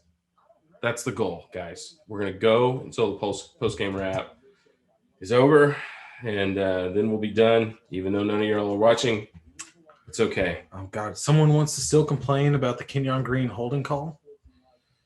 Oh, man. Really? We talking For about once, that? we overcame. Oh, hang on, though. Can we talk about the first Kenyon Green Let's holding talk call? about Should I click on this? Yeah, absolutely. All right, let's do it. Let's do it. Can we talk about it? Agdad 121619 Ag verified. The hell kind of handle is that? That's pretty intense. 121619. Anyway, That's somebody's birthday in my house, dude. It's a little weird. it is weird. That was one of the sweetest pancakes I've seen. It was a crime to call that holding. Stinchcomb was all over that ridiculous call. Wiped out a 20-plus yard run by Spiller. Okay, so we have an opinion followed by a statement of fact, followed by unsubstantiated rumor, followed by another fact. But I want to go back to the second. Stinchcomb was all over that call. It's not unsubstantiated. Okay. All right. Well, you just substantiated it That's for right. me. So Okay. now it is substantiated. There you go. Okay. But I want to go back to the second one. It was a crime to call that holding. Now, I'm interested in what Agdad really means by that. Does he mean that the officials should serve time in the penitentiary for making that call? And what are the charges precisely? What are the charges? Come up with something. We need a charge. Libel, theft, some sort of like not racketeering. What would you call it when the mob is fixing sports games? I don't know. Because I think that's what he's insinuating. Okay. That this was That a the ref was trying to shave. what was the guy in the NBA? Tim blah blah blah. I don't know. Tim blah blah blah that wrote the book about NBA refs point shaving and fixing basketball games. That's what he's accusing this of. Okay, so it was a crime. Okay, I don't know. 41 likes. Yeah. It's not It's a lot of quite likes. 300 plus. You handle the show for a couple of minutes. I'll handle the show. I got this. The show. 2 dudes with no audience for over an hour talking about a bunch of grown men and a little ball covered in pigskin. I mean, that's a little bizarre to call it a show, but it is what it is. Agdad 121619 with another post. Okay, so very active right now. Jalen Jones observation. Am I missing it, or are opposing teams passing away from him? I see very few passes that are targeting him, and when I do, he is knocking them down. don't break down film after games, so correct me if I'm wrong. You're saying you don't break down films. I think it's obvious he's our best corner, and I think teams prefer not to throw his way, which is interesting because early in the season, he gave up a lot of really big plays. But if you go back and you watch those plays, his coverage was spot on. He was always he wasn't getting beat, right? Like he was step for step with a receiver. He was in a position that most of our corners can't seem to get to. It just so happened to be that some perfect throws and some big time plays from the receiver to make the play happen. It was very, very clear early on that Jalen Jones is a legitimate 5-star corner and was going to be our best corner. And so I do think as the season has gone on, teams recognize that on film, and the quarterback is making a read and seeing him in coverage and going, I'm not going there. So I do think you're right. And 12 stars just in the last couple of minutes. So people obviously are agreeing with you. Agdad 12, 16, 19 with back-to-back posts, some hot sports opinions late at night. You need to come on the show with us, man. Stop starting so many threads. Yeah. Who No, are you you can start to as many start- threads. You can start as many threads as you want. I don't know. You know, just don't start a competing YouTube channel. Okay. Just come on ours. We'll hang out. We'll talk about it. We'll figure out what 12, 16, 19 represents. How about that? We'll figure it out. Let's see what else we got. Great win. And we should win the next 3. But can we talk defense? I'm interested. I'm going to click. This is from Why Am I Here? Well, dude, if you can't answer that question for yourself, maybe you shouldn't be up late at night posting on TechSax. Okay, I'll read it. We stopped MSU, for the most part Vandy, but Archie, UF, and That's Archie. Florida. But he says Archie But twice. Archie, UF, and Archie had pretty good offensive attacks. And results. What I are we missed missing? The first Archie game. Okay, I can't get past the fact that he says Archie twice in the same sentence. What are we missing on D to get closer to a Bama or a Clemson type D? Everything. Mm-hmm. Yeah. Mm-hmm. No. But hang on. Let's talk about that for a second. Which Bama defense are we talking about? Are we talking about the 2020 version of the Bama defense? The one that gave up a record-setting number of yards and points to a first-year head coach in the state of Mississippi? Yeah, but he knew all their signs. That's true. He didn't know all the He signs. knew all the signs. We put up points on him. Some other teams have put up some points on We them. moved the ball on them. Georgia put up some points on them with a 4th-string quarterback who I swear is playing quarterback because his dad is like a banker in Athens or something. Stetson the 4th? Stetson the 4th. He even has his spot on the depth chart tattooed on the back of his jersey. Right? Like dad paid for that. He's like, hey, we'll get it done. If you're 4th string, his equipment be on is there. like the old Hutch. yes. He had to Halloween bring his own costume. equipment. Yeah. Like it totally looks that way. It looks like he's wearing a little Hutch outfit. Yeah. You know, Yeah. somebody lent him a helmet. Lent That him a looks real legit. helmet. Otherwise, he would have the Hutch single bar punter outfit. There is a 100% chance that Stetson, after the game tonight, went out trick-or-treating in his uniform.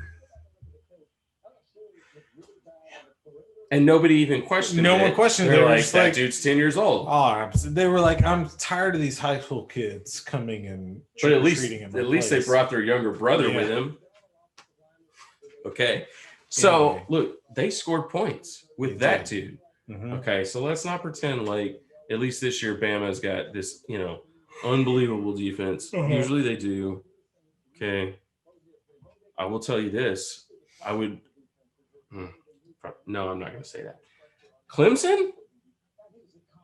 Okay, Clemson type D. Well, But what happened to their D today against Boston College? Was it just simply the slow start to the Clemson offense? So how many points did they give up? They gave up 28. They gave up 28. They gave them all up early. Well, one of those was a 100-yard or 99-yard fumble return for a touchdown. Okay. Okay, so they didn't give up that one. I haven't gone back and seen all the others.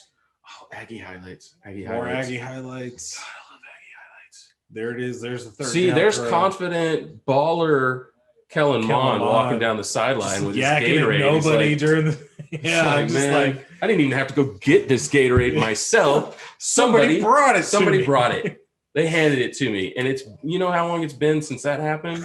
IMG Academy, okay, and that was those were in golden glasses on the sideline. It's been that long, so he was feeling really good about himself on the sideline. All right, so back to why am I here's question. Not his handle, which is a question. It even has a question mark. Okay, but the actual post itself. What do we need? What are we missing? We're missing 2 more recruiting classes. Yeah. Elite level recruiting. That's what we're missing. You brought up pass rushing, run stuffing, defensive end, maybe? Yeah. Pass rushing, run stuffing, defensive end. You mean a do-it-all defensive end? Myles Garrett. You want Myles another Myles Garrett? Garrett? Like the best defensive player in the NFL? Yeah, I'd nobody's take got him. one of those right now. I would take him back. Yeah. He's pretty good. Safety play. Yes. Safety Yeah, play. we need another Damani Richardson. Yeah, we need, yes. I know. And another Jalen Jones. Yeah, Yeah. we do. We need some more of that. Yes. We need 2 Jalen Joneses in every class. Well, So he one per does bring class. me a point. The D-line gave up a lot of run yards tonight, but don't know if that was on the DL down low or the LBs pounds. We're so close to, I know, I'm sorry.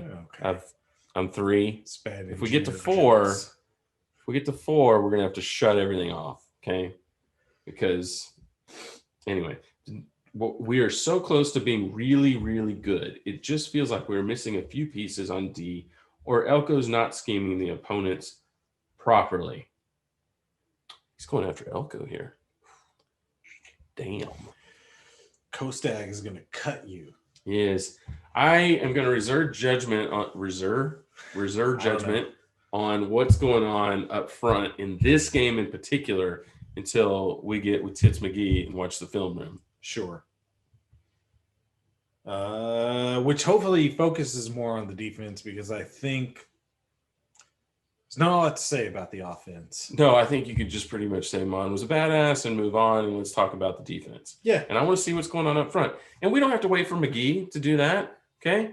We're going to have the no huddle here before too long. And I guarantee you I'll watch it a couple times. And but you'll never hear that opinion, even if I post it on TechSags or make a video.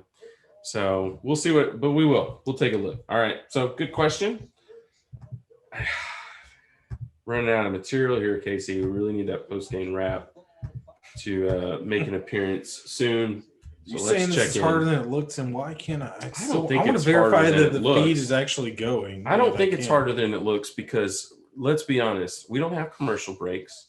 Okay. We don't have Olin sitting here to just kind of, drone on and on about some things. About the way it used to be. We don't have a social media booth with somebody sitting in there, to cut in and tell us what's on Twitter. We're having to do everything ourselves. Yeah. And I think we're doing a pretty damn good job, to be honest. All right. That's the alcohol talking. Post-game review. The press conference is up. Press conference is there. Okay. The Hops post-game discussion thread is up, but it's 48 minutes old, so it's been out there a while. We should read through the Hops post-game discussion thread. No. It should be we should be reading through is the Hog Meltdown thread.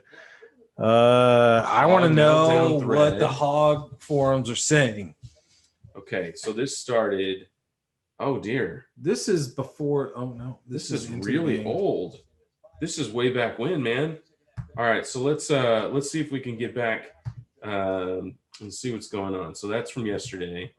So really, the Hog Meltdown thread isn't that old, or there's not a lot of activity. So we need 10:31. Okay, to see what the reactions we need were. like 8:30. Here's a quote. Here's a quote from an A&M or obviously a. Oh, I love this. Okay.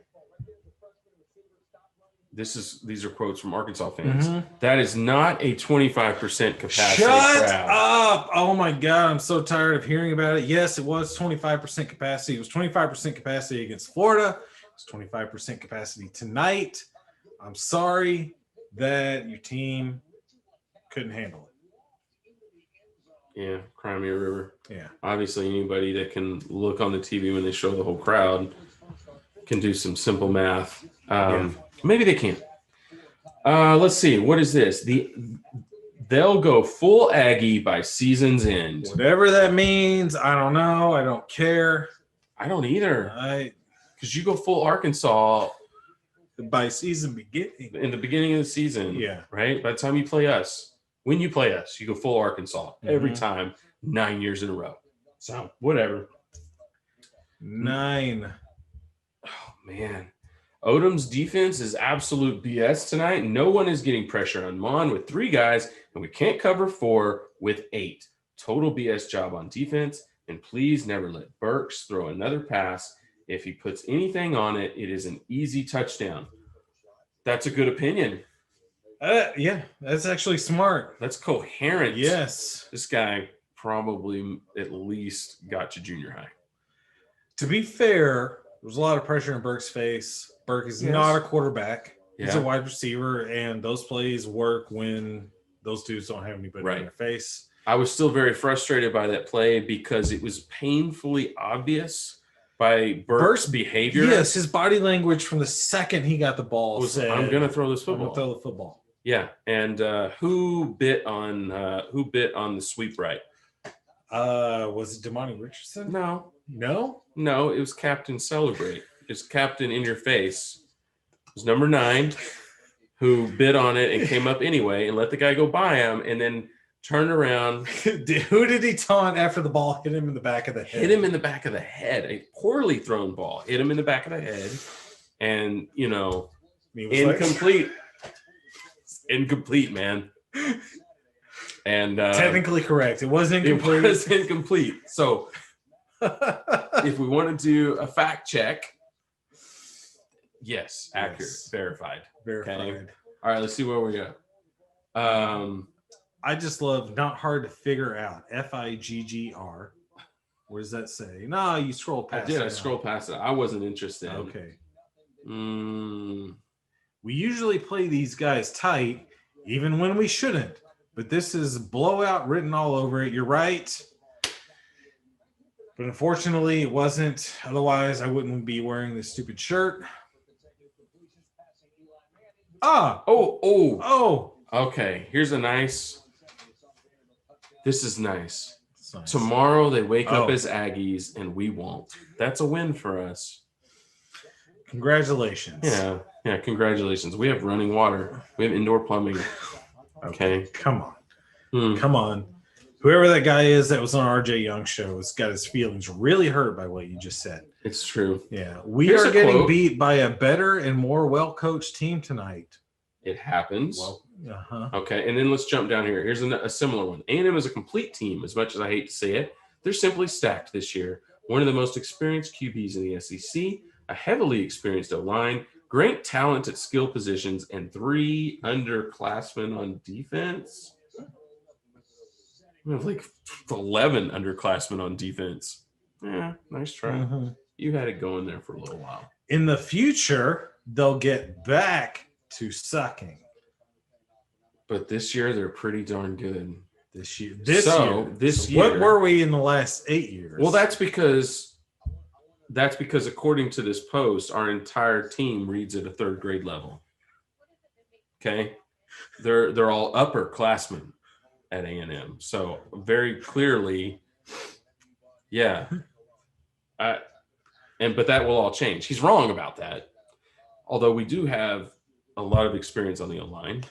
That's true. Okay, we're going to miss some of that. That matters. It absolutely matters because those are grown-ass men blocking right now.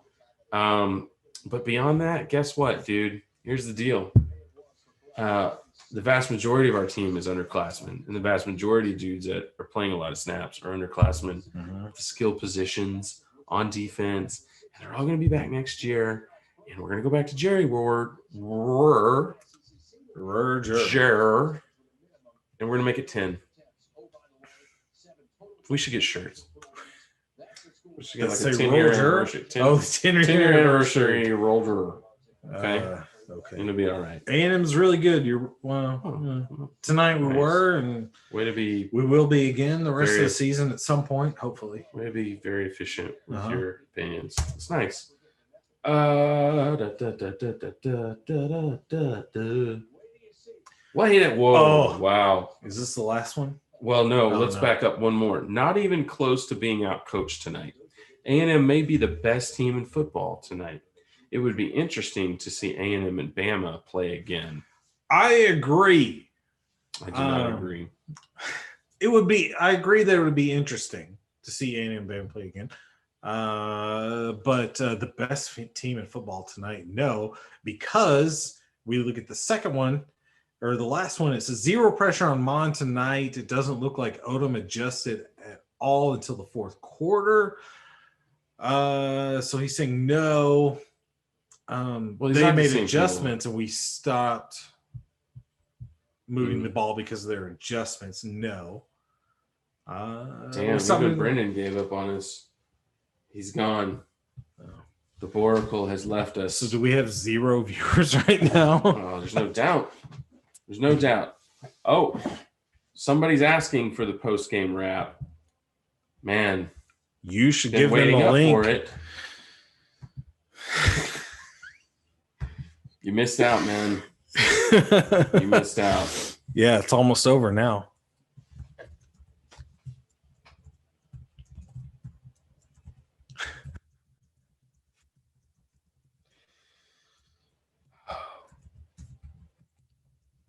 This has been objectively horrible.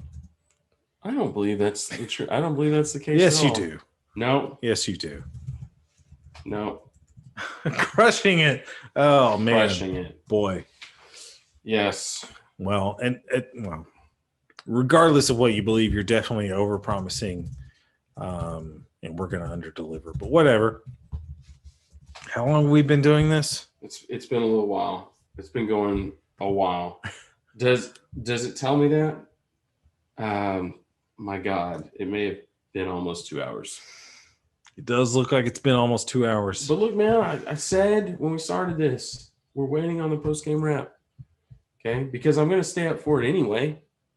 Right? That's true. Post-game review, what's that? Oh, no, that's Richard Zane. Richard Zane. Which is name, with all due respect to Richard Zane's name, I don't know. And I haven't read a single one of your write-ups all year.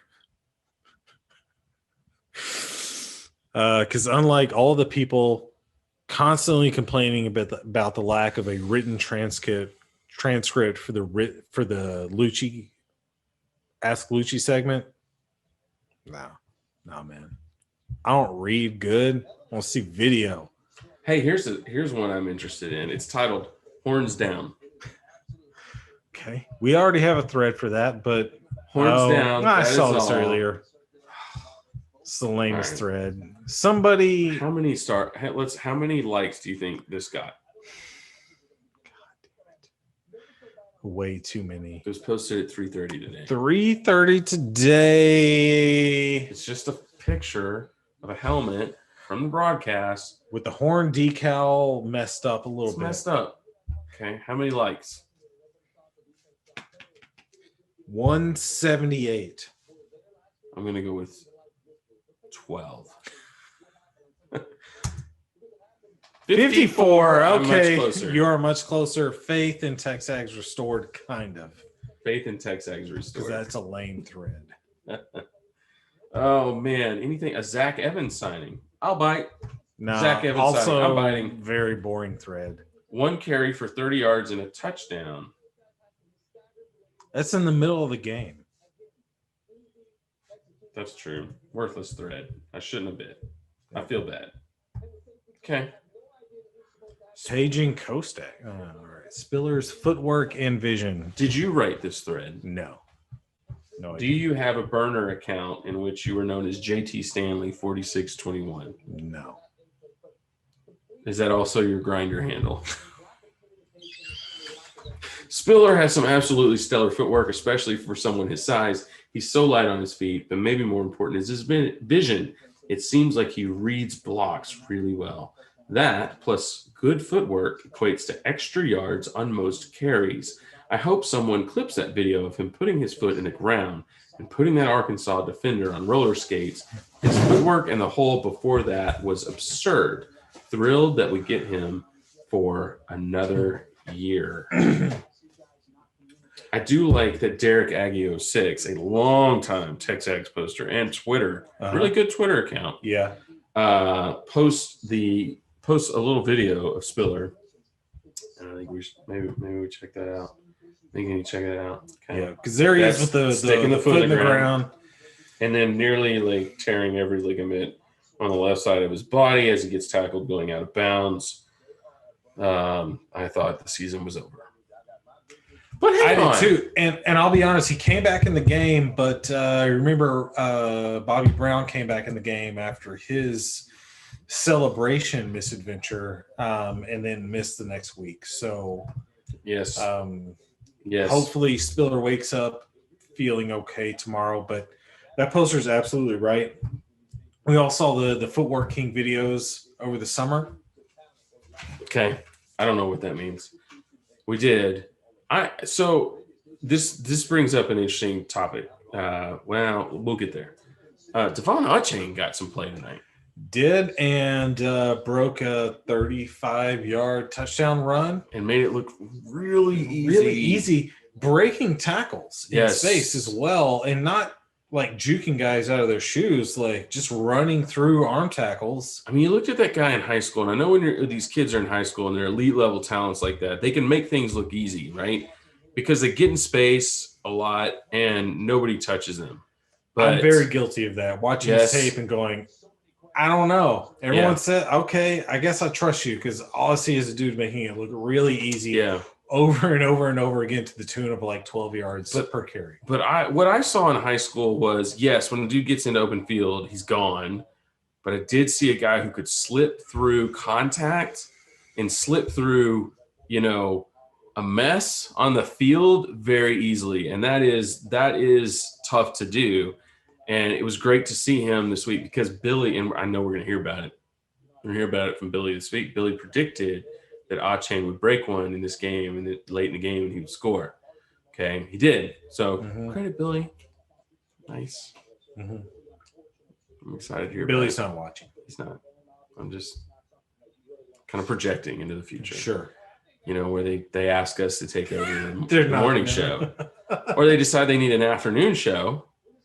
Right? Absolutely. We'll do that. It's fine. Just take a just take a really long lunch break. Okay, really long lunch break. And, just keep going to my car every day from 12 to 1 or 11 to 1, whatever you guys need. I'll park up on the roof so I get good reception. The Bellucci hour is not happening anymore. I don't know what's going on. The what? Are you sure you're saying it right? For years, it just really, I don't know, looked weird to me. I miss First, there was no more Bell in Bellucci, and now there's just no Bellucci hour, and just had to get rid of it because there was confusion about how to so say much it. bad blood. Yeah. But look, we do get some really cool segments all week. We do. We get great segments.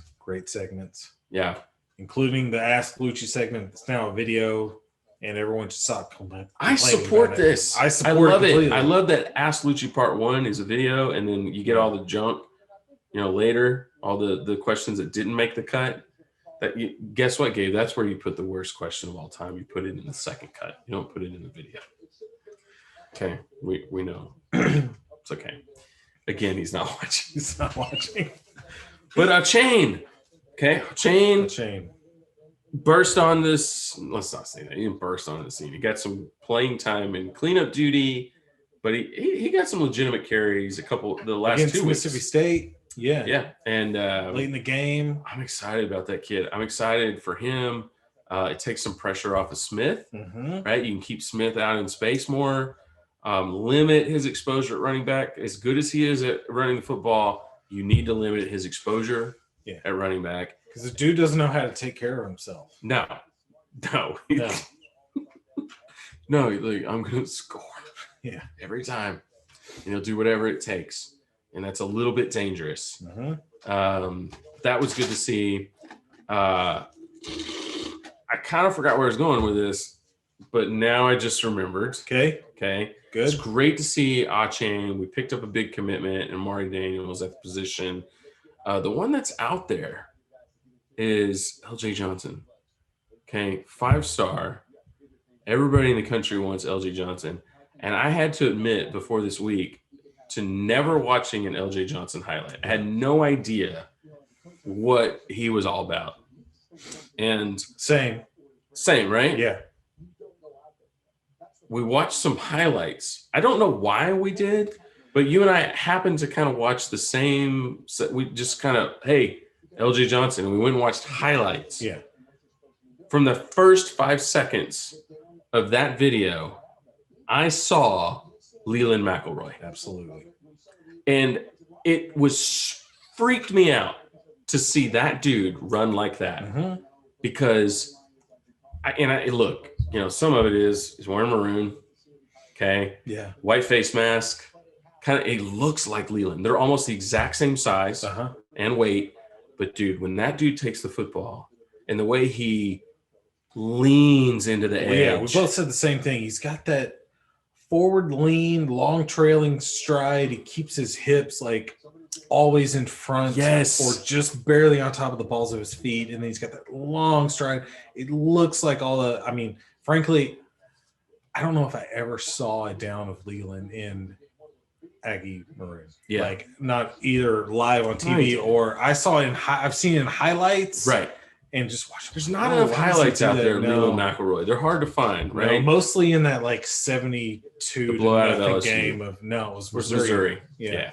There's some highlights from LSU as well, and some in that 93 season. If you watch any of those videos, you'll pick up some Leland McElroy plays. But man, Leland was the kind of running back that you knew if you got him on the edge and you got him past the line of scrimmage, like every time he touched the ball, the dude could score. And that's exactly what I see in LJ Johnson. Like that dude is special, and it freaks me out. And I really like to have him. And I will tell you, A&M has done exactly what they need to do over the last few weeks to get a guy like that. And so shout out LJ Johnson. I'm sure you're watching too. Yeah. Okay. So I'm kind of pleading with the Texags crew here that so we can go home. It's late, man. I'm tired. I'm tired. No, we still don't have it. What's going on? What do you think these guys are doing?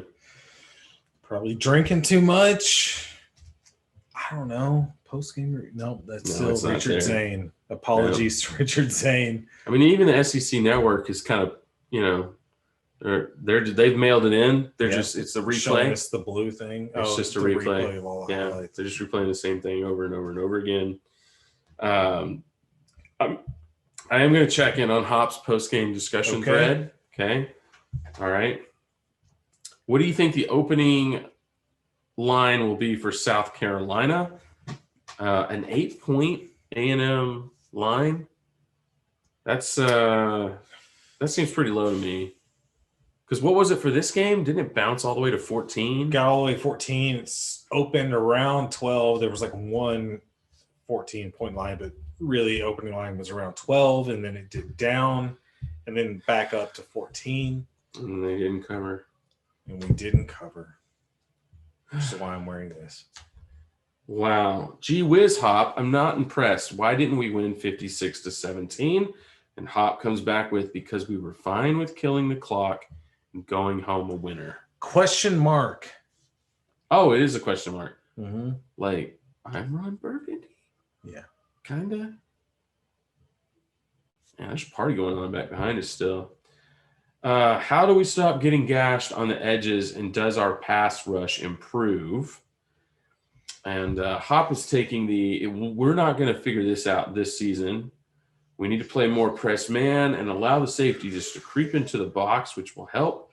And to play press man, we need smaller, quicker twitch athletes on the outside covering, which frees more linebackers and safeties to stop the run, and will stop the gashing on the edges. Interesting. Sure. Yeah. Yeah, because we still have a little bit of leftover John Chavis recruiting, right? Tall, long, rangy corners in the LSU mold from back in the day where they had 5 stars at every position. That's not really what we're going for anymore. Not that kind of size on the edge. No. Jalen Jones is not he's not a T-Rex out there. He's also a true freshman, though. Yeah. But he's got good range. He is quick. Yeah. He's fast. So that question came up earlier while he left us and Jalen Jones. That dudes are starting to avoid him. They're starting to avoid that side of the field. And that's good. We need more of that. That's why you need more 5 stars. Stars matter. Man. It was awesome to see Achane get a touchdown. Any chance we see Demas in another game this year? And Hop's first response is, I think it's getting less likely. Ooh. That's troubling. That is troubling. I mentioned to you, you were out of the room or weren't paying attention or something. But after we went up 42-17, the camera had Jimbo kind of going down the line, talking to several players, but he went to Damon Demas specifically, put his finger in his chest, not in an angry way, but just like I don't know, he was talking to him. I thought it was weird that he singled him out, went to talk to him specifically. And it seemed to me, it came across as like, get ready. Yeah, exactly. Like you thought, okay, he's going to get some play here. And then Arkansas marched down the field and scored another touchdown. And you could tell it was like, we're not pulling any starters or putting in any backups. And it was, and then we saw the rest of the game, which was very conservative on offense with your first team offense, and let Arkansas have a couple of garbage touchdowns. It was like Jimbo was personally like, I hate that guy. I want to see him in the shirt of shame.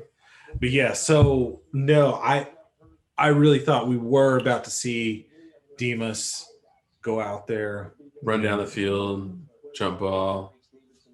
One play touchdown coming out party, and then he starts against South Carolina, but it was not to be. I do think you were one stop away from King.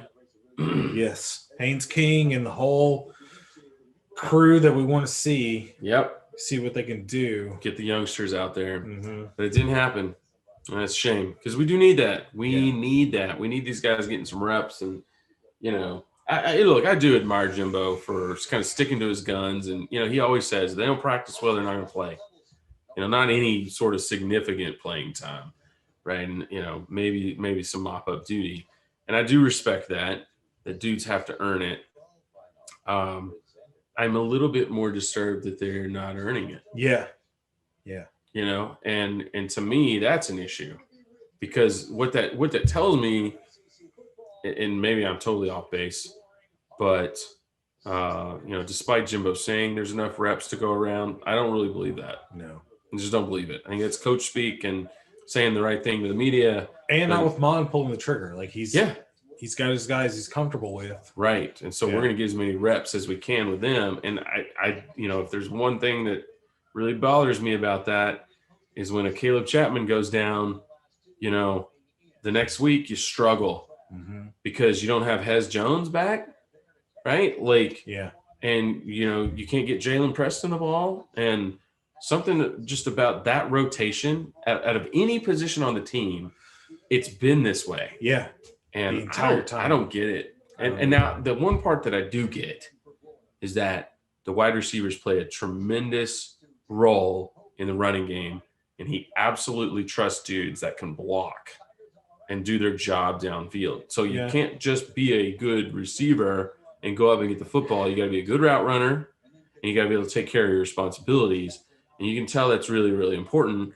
And you know where that pays off? That pays off when you've stacked 4 or 5 recruiting classes on top of each other, and you have a culture and a process that is completely your own, you know what I mean? Leftover players from previous regime that don't want to do things the right way, and you kind of build that. So anyway, it's frustrating now for us because we want to see that dude doing standing backflips in the end zone. That's what we want to see. Jumping up in the air, making the acrobatic stuff that we see everywhere else in college football all day long. Yes. Couple of questions. One, how much of a role do you think in not getting to play his senior season because the UIL is a bunch of fraudulent assholes? 2, how much – totally forgot number 2. No. Chase Lane. No. Senior season. What effect do you think that has when you're trying to recruit more Damon Demuses or Jalen Waddles? You made the comment a couple weeks ago, Jalen Waddle absolutely made the right decision, which he did. I mean, yep. That's an interesting thing about Saban because he does all the things you just talked about, right? Yep. You've got to do it the right way or you're not getting on the field. You've got to stack 4 or 5 recruiting classes all together in a row so that competition between 4 and 5-star guys is very tight. What is it he does about? all those things except Jalen Waddle was on the field. Right. Like immediately. Yeah. Did he get himself on the field? Had to have. To be fair, we saw Anais Smith in what, game 3? It's game 3 or 4. Like I think he got his first playing time in 3. In fall camp. Yes. He got hurt in fall camp. So that delayed his debut a little bit. So, yeah, is it Jimbo or is it the guys? Jimbo will play you as a freshman. Will certainly play you as a freshman running back. A red shirt freshman, he will. Well, or yeah. you're right, in the running back position. More so than a receiver. Yeah. But again, you've got to block in the passing game as a running back. You won't get on the field. Chain's getting some playing time. Yes, because we see against blitzes. Mississippi State, picked up an awesome blitz that led to a big gain in the passing game and immediately got a carry. Yes. And then this week, Spiller goes down and Jimbo's not afraid to give him the ball or to put him out there in the passing game. So he will do it. He will do it. So the only logical conclusion we can come to based on that is that Demus isn't getting it done in practice. Maybe. Kind of seems that way. Or it's, Mond hasn't developed that chemistry there because the one area on this football team where we don't really see it is still in the passing game. Right, in the receiver core. Yeah. So maybe it's a little bit of both. I think one of the things that maybe you see from some of the other quarterbacks is they don't really see the numbers on the jerseys. In the limited time we've seen, they'll just throw the football.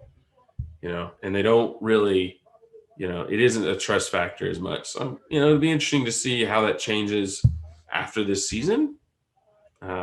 Something just to think about, keep an eye on.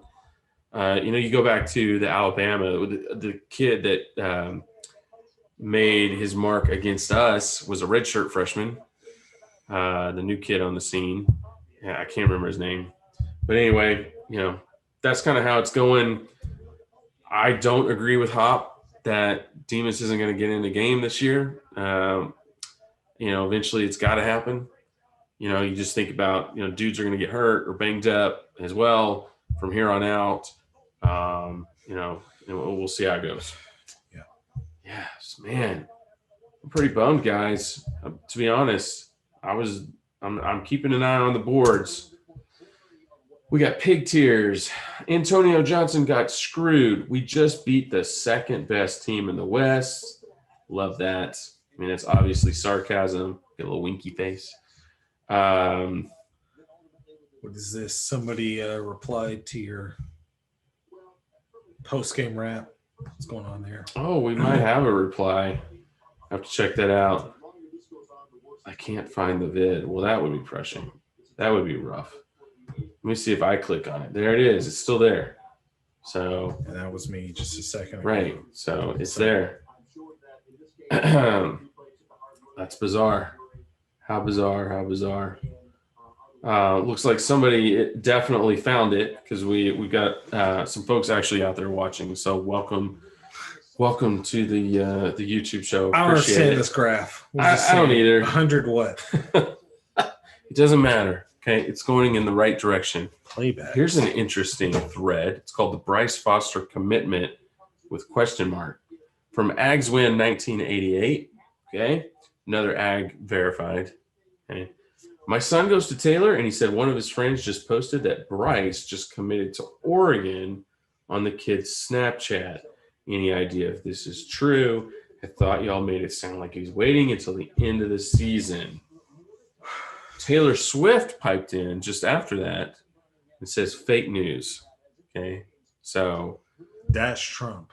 I I don't know what they're saying there. don't either, but we're not hearing anything about Bryce Foster.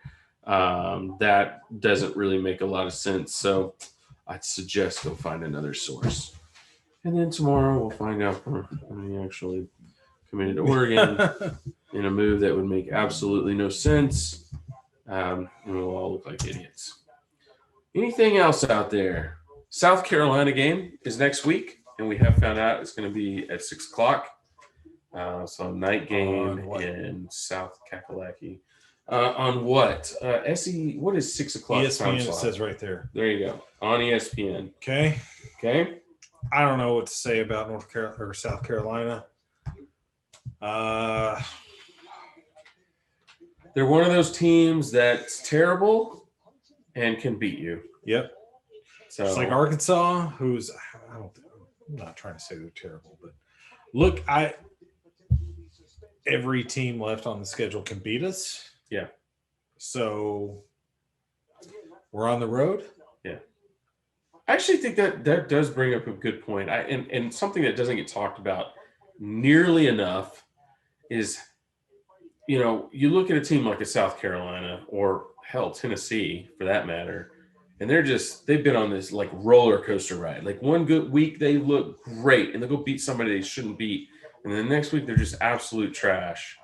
And I do think what I really like about Jimbo Fisher being our head coach is, yes, we've had some games that we've lost, and even some that we've lost in not a great fashion, but this program has been like this ever since he got here. Mm-hmm. Right? Like you can tell the athletes are changing. Yeah.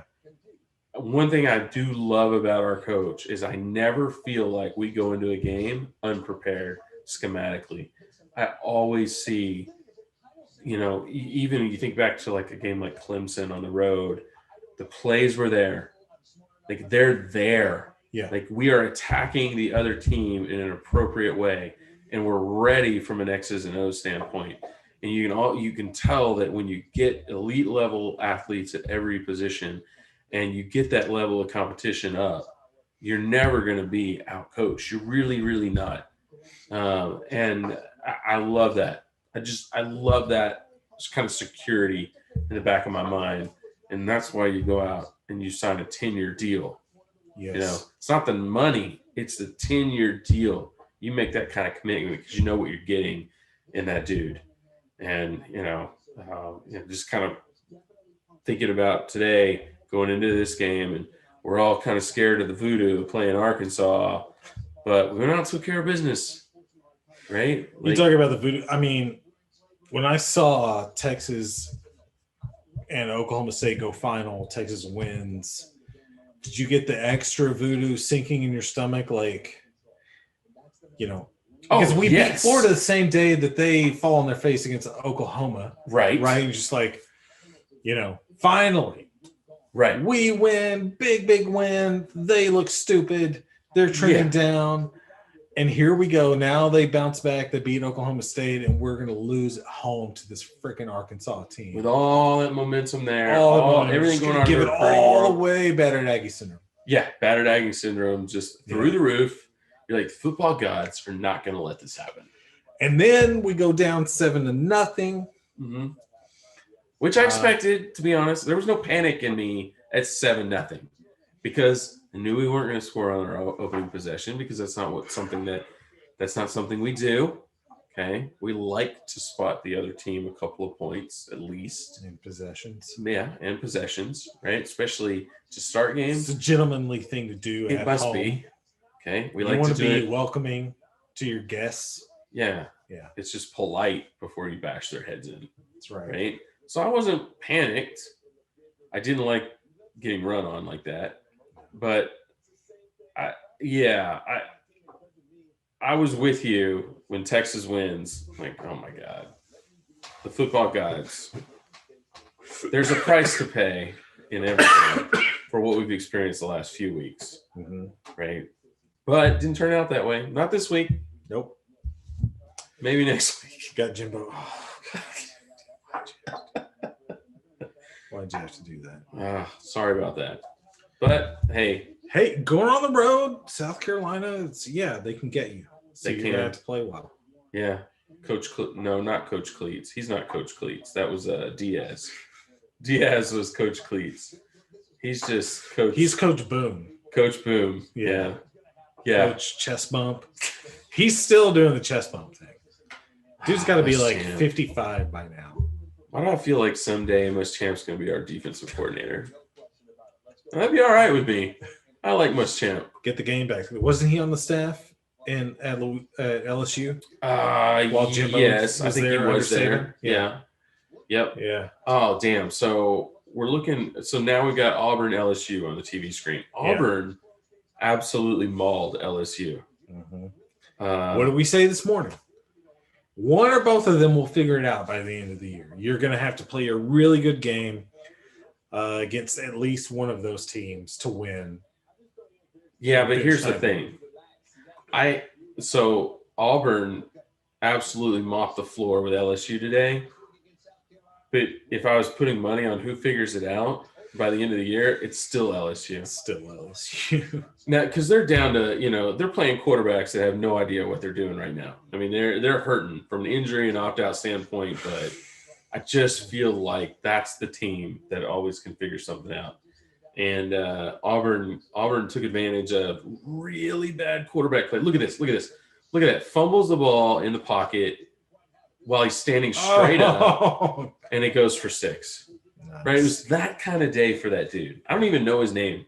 All I know is their backup quarterback's gone too, and it wasn't good. And then they do crap like that right there. That whole Auburn is they're like Florida. Yeah. Okay, the eye candy game. Yep. Because they just completed what was kind of a back shoulder throw down the sideline on an RPO. Mm-hmm. Like that guy's covered. Yep. Like college quarterbacks. I do fear Auburn. Yeah, I do fear going to Auburn because they're the kind of team we don't match up well with. Yep. I don't Aggie fear Chad's going. going to have all the eye candy for us. Aggie Chad. Man. Remember when we all wanted Aggie Chad to be our head coach? Yeah. Yeah. And Arkansas paid him $17 million over 2 seasons. 2 years. What a deal. Okay, so we do have Olin's first article. Mond and Aggies looking more like contenders after a 42-31 win over the Hogs. Well, still don't have our post-game wrap, folks, which means we're not off the hook yet. And a few of you are watching. We appreciate that. We're gonna start doing this. We're gonna do it every week. We're having a blast. We're through 3 glasses of scotch. Do we need to make it 4? That's not a good sign, because that means he's probably gonna be sleeping on my couch tonight. You're gonna be all right, man. Oh God, I'm sorry. You said Olin. Oh, and it wasn't the God. scotch. It was Olin. Yeah. Okay. Sorry, I got you. Olin. Nice. Hey, I set up the new thread. Twitter account for a Meltdown show, and I followed Olin. Not following Olin anymore. Does Olin not It use only took Twitter? like 3 days. He does know how to use Twitter, but apparently all he knows how to do is like political tweets. No. Yeah, that's all he knows how to do. I'm sorry, Olin. man. I was like, but this account is not for that. It is for Meltdown man. only. Oh no. Oh look, Coach O. Coach O is on the screen. Uh-huh. It's not loud enough for us to understand what he's saying, but that doesn't really matter. Well, it's easier to understand him with the volume all the way down to 0. Had some interesting pictures come out this week, Coach O. Oh, really? Yeah, you can see the text. No, I didn't see this at all. To that. What happened? Oh, with his lady friends. Oh, dear. Yeah. Well, I tell you what. Has he got a Brett Bielema situation going on? I think he does. Oh, God. I think he does. And, well, it's nice to have money. It must be nice to have that kind of money. Yeah. Yeah. And a national championship ring in Louisiana. That guy has a national championship. Yeah. Mm. Yeah. Joe Burrow. Jeez. Yeah. LSU is going to revert to the Coach O mean. Okay. It's not the LSU mean. It's the Coach O mean. Yeah. Right. And, it's not going to be pretty when it happens, I think. We'll see. Hez Jones, thumbs up. Let's see what we got here. All right. Let's see what we got. Sounds promising. Harry Stone, also Ag verified. Legend status. Yeah. So happy for him. Great game tonight. Fantastic OP. Exactly. Maybe POTD. I mean, 86 likes. I think, all right. Great. Yeah. It's a good start. This is a lot of people agree that they are happy for him. I actually really like the first reply. Yep. Has had a good game.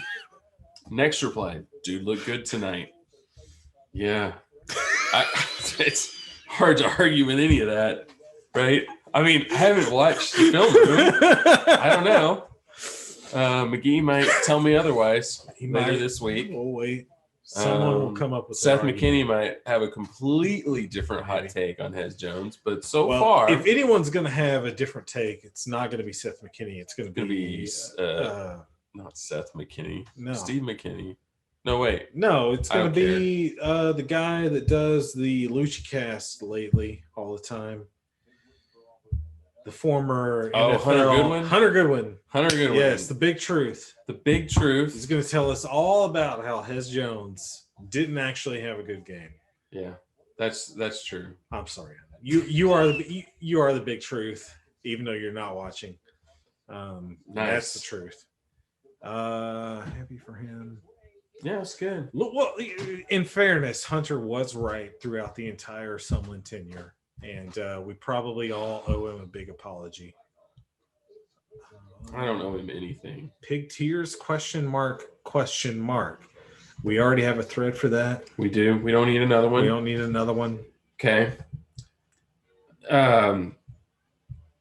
Interesting. So you actually never mind. I'm not going down the Sumlin path. It's too late for that. It's November.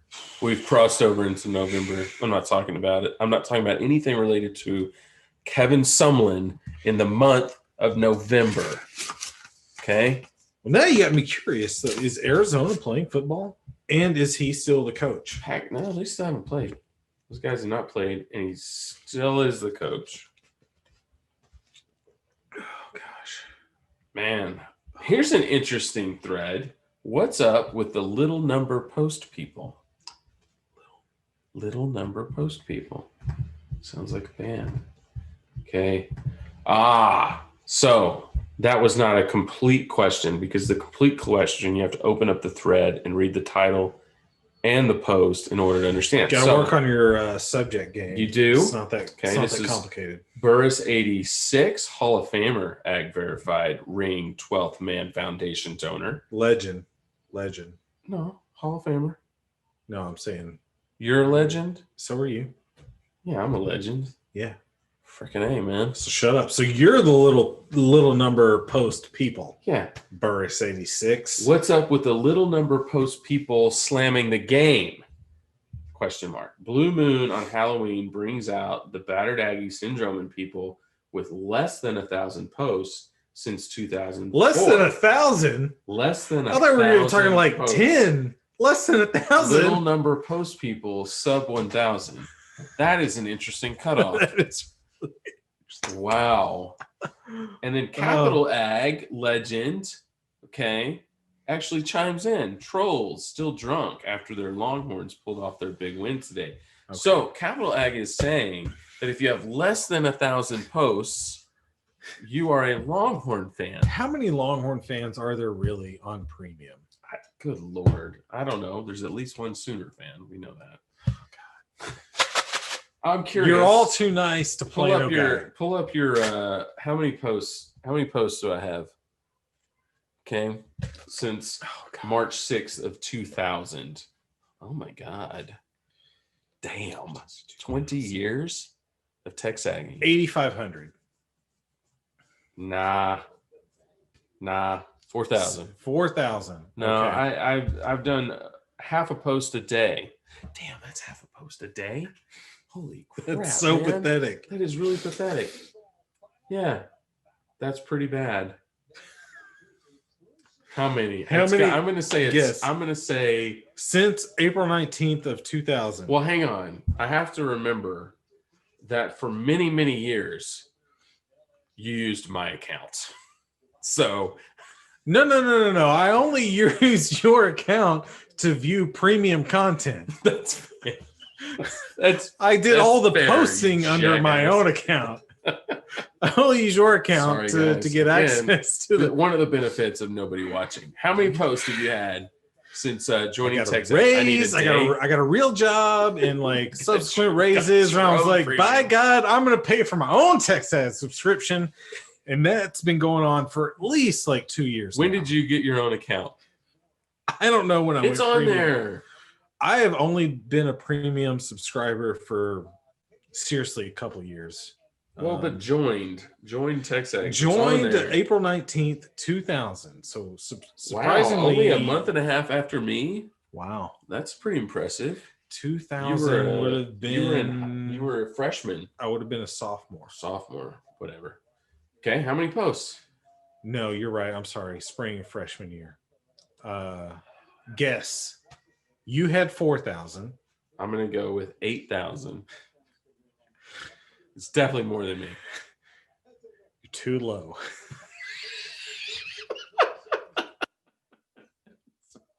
12,000. You're too low. Nice. God dang it, man. Like I formed the Reed Rowdies. Like I should.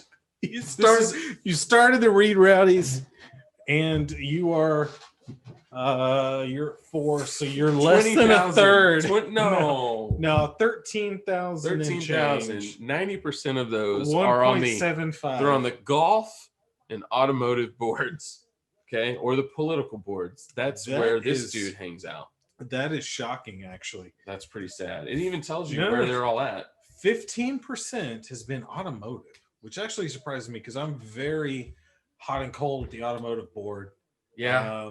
So I'm actually 26.7% of my posts are on the A&M basketball board. Now that's from back in the day. Yes. I basically just hang out in the premium forum. And Cat Toronto and Green Mask 04, very active on the basketball board. We definitely were. Sunshine pumping under Melvin Watkins. Oh my God, that was a full-time job. It really was. Trying to generate some kind of interest in basketball in the darkest of days. The low point. We all thought the low point. We thought the low point was Baroni. Okay, when we let Tony Baroni go, because we thought we'd open up a new chapter in Aggie basketball history with the hiring of Melvin Watkins. And you know what? For a little while, things looked good. Bernard King the second. Yes. Not Junior, the second. Bernard King the second.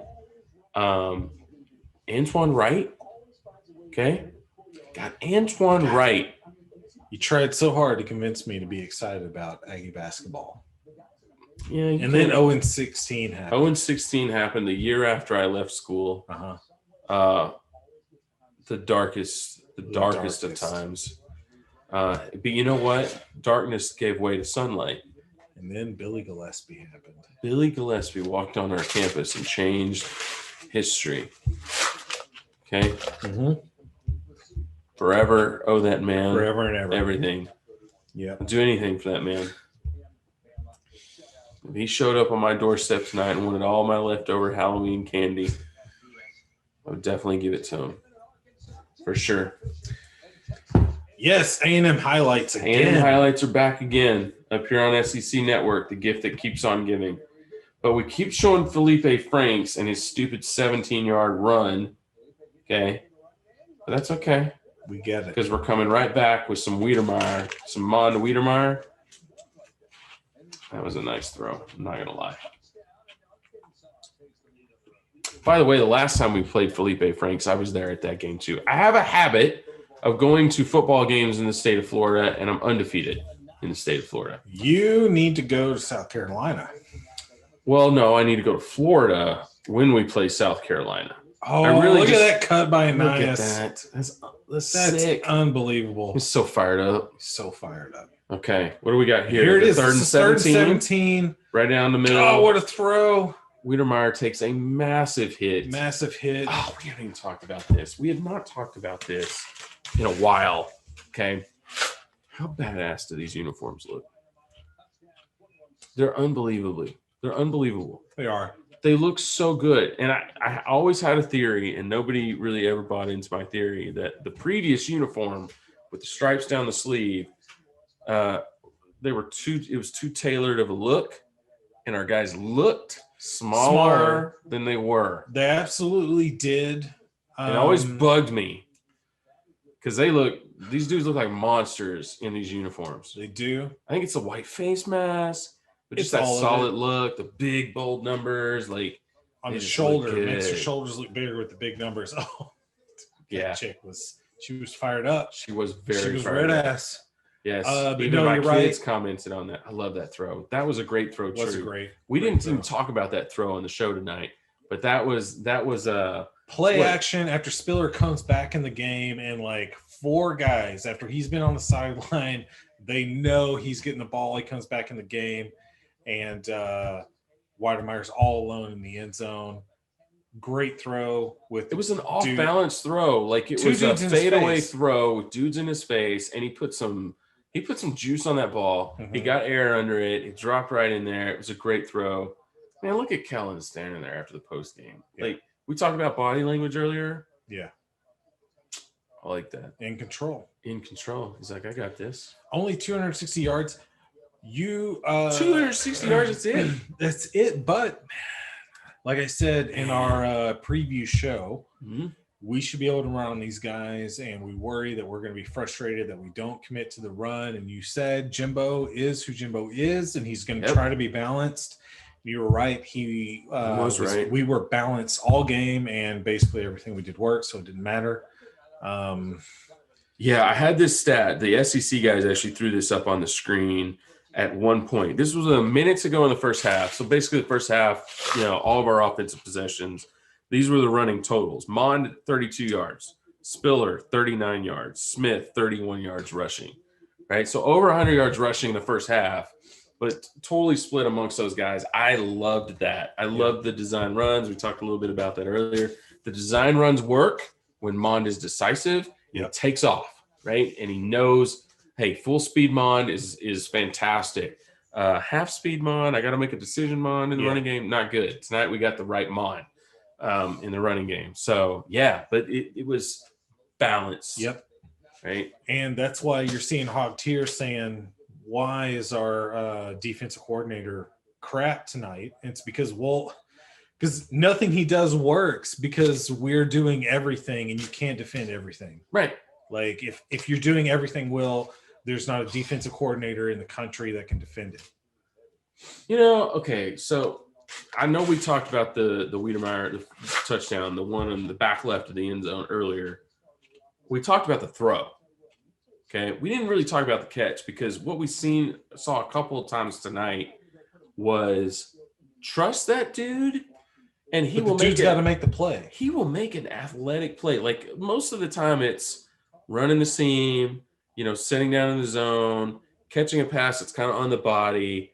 Dude, that was a go up and get your feet down catch that I'm not sure I've seen a whole lot of that from him. No. What was it? Was it against Mississippi State that he almost had the amazing catch going out of bounds, like falling out of bounds? It was a fourth down play, I think. It was an out.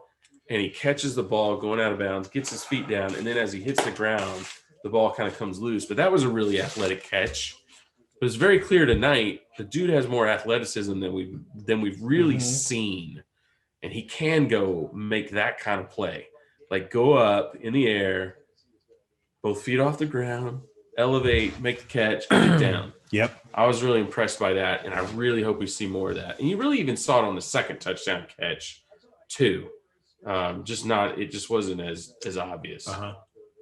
Yeah.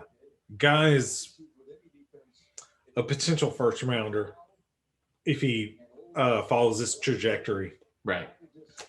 Which is kind of crazy to think about because going into 85's freshman year, at least, we all thought he was the second best tight end in the class. Yes. The guy that we thought was the best still hasn't seen the field. That's crazy. And nobody's tempering expectations on that guy still. Can you imagine if Baylor Cup is as good as Weidemeyer? Man, and you're projecting, but obviously Baylor had all the tools. We just haven't had a chance to see it. Man, I can't wait till we finally, just for him more than anything at this point, right? Because we're recruiting elite talent at the tight end position, and we still got the kid from Dickinson that's out there, the 5-star tight end.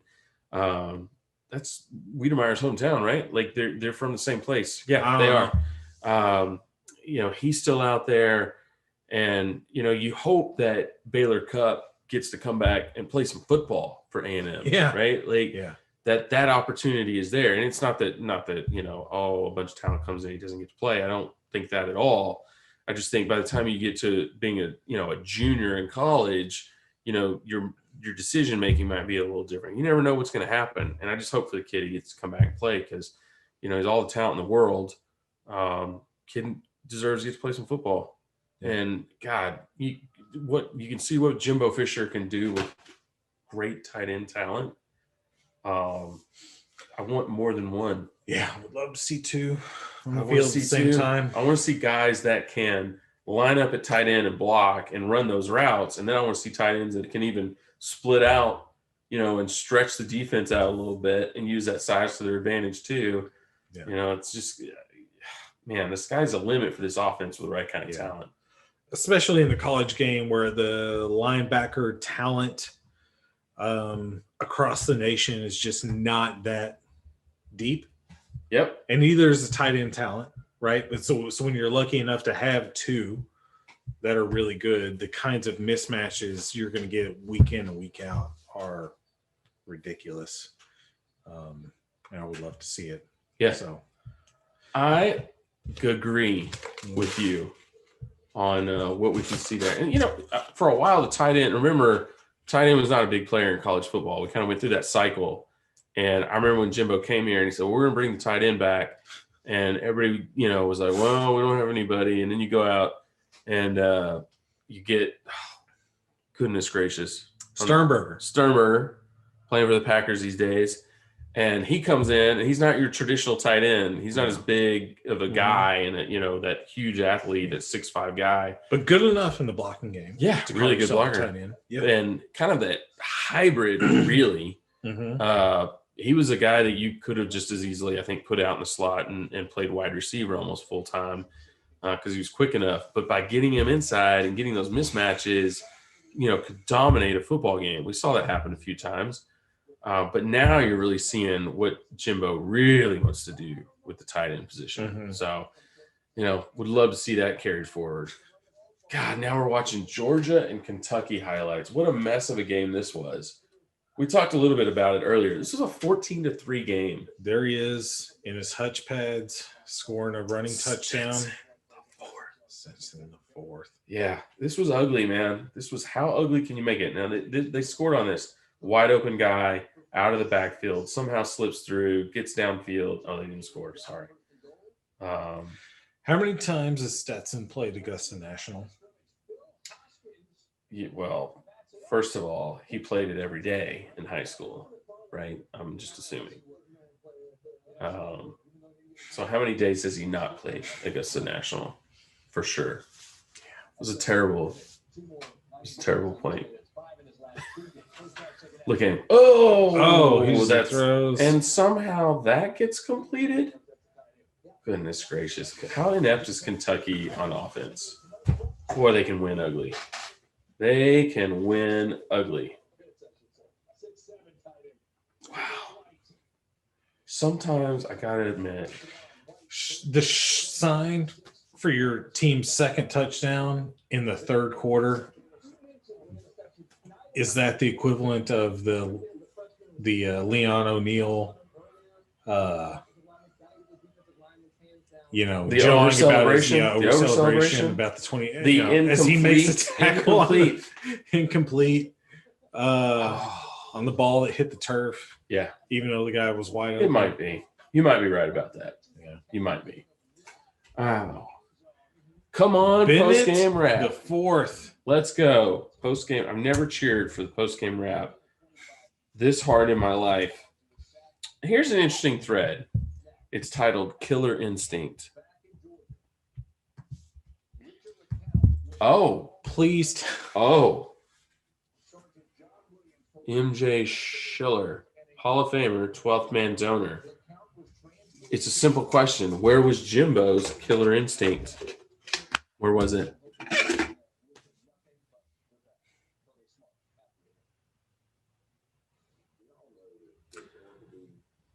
Second reply.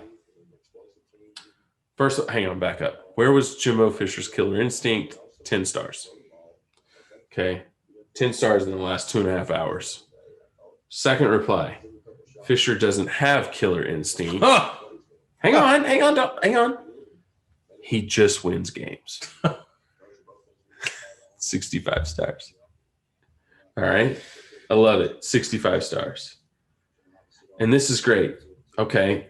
You don't have to go much further in the thread before New York Aggie comes in with something that could only have been prompted by the Tower of Terror video this week, part 2. This is what people wanted Sumlin to do versus UCLA. And now that Fisher does it versus Arkansas, there's suddenly no killer instinct.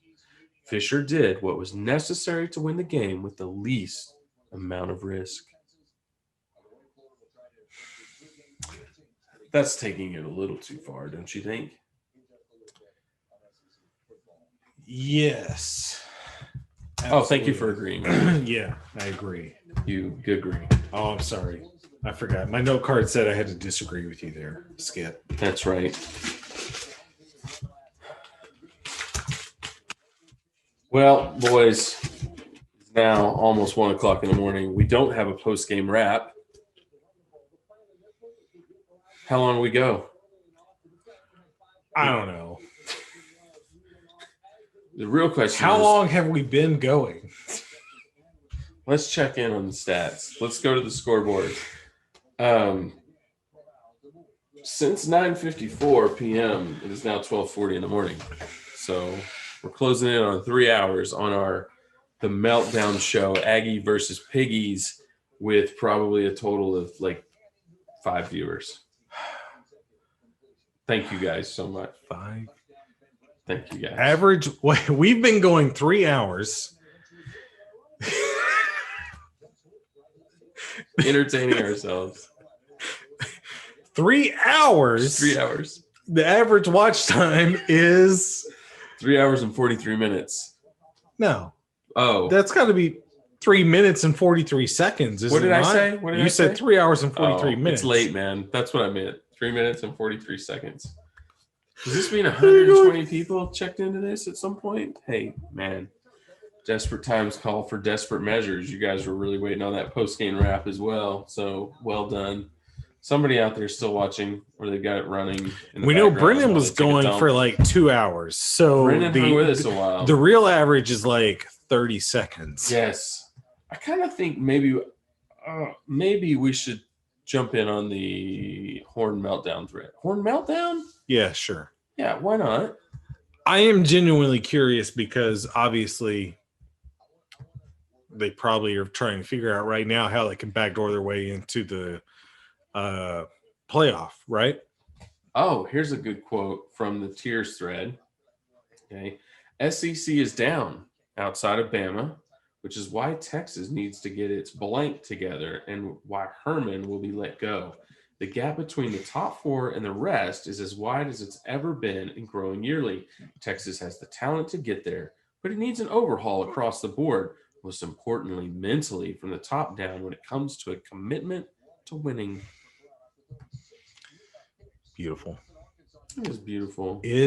So that was in response to, is Aggie any good? Oh, is Aggie any good? No, they would be 6-4 in the Big 12. The SEC sucks this year. Brilliant. Damn, man. What I wouldn't give to play Kansas and Iowa State, TCU, Baylor. Murderers Row? Murderers Row. Yeah. For Texas, anyway. Sure. It's nightmare. All right. Okay. Fantastic. All right, boys. I think we had enough.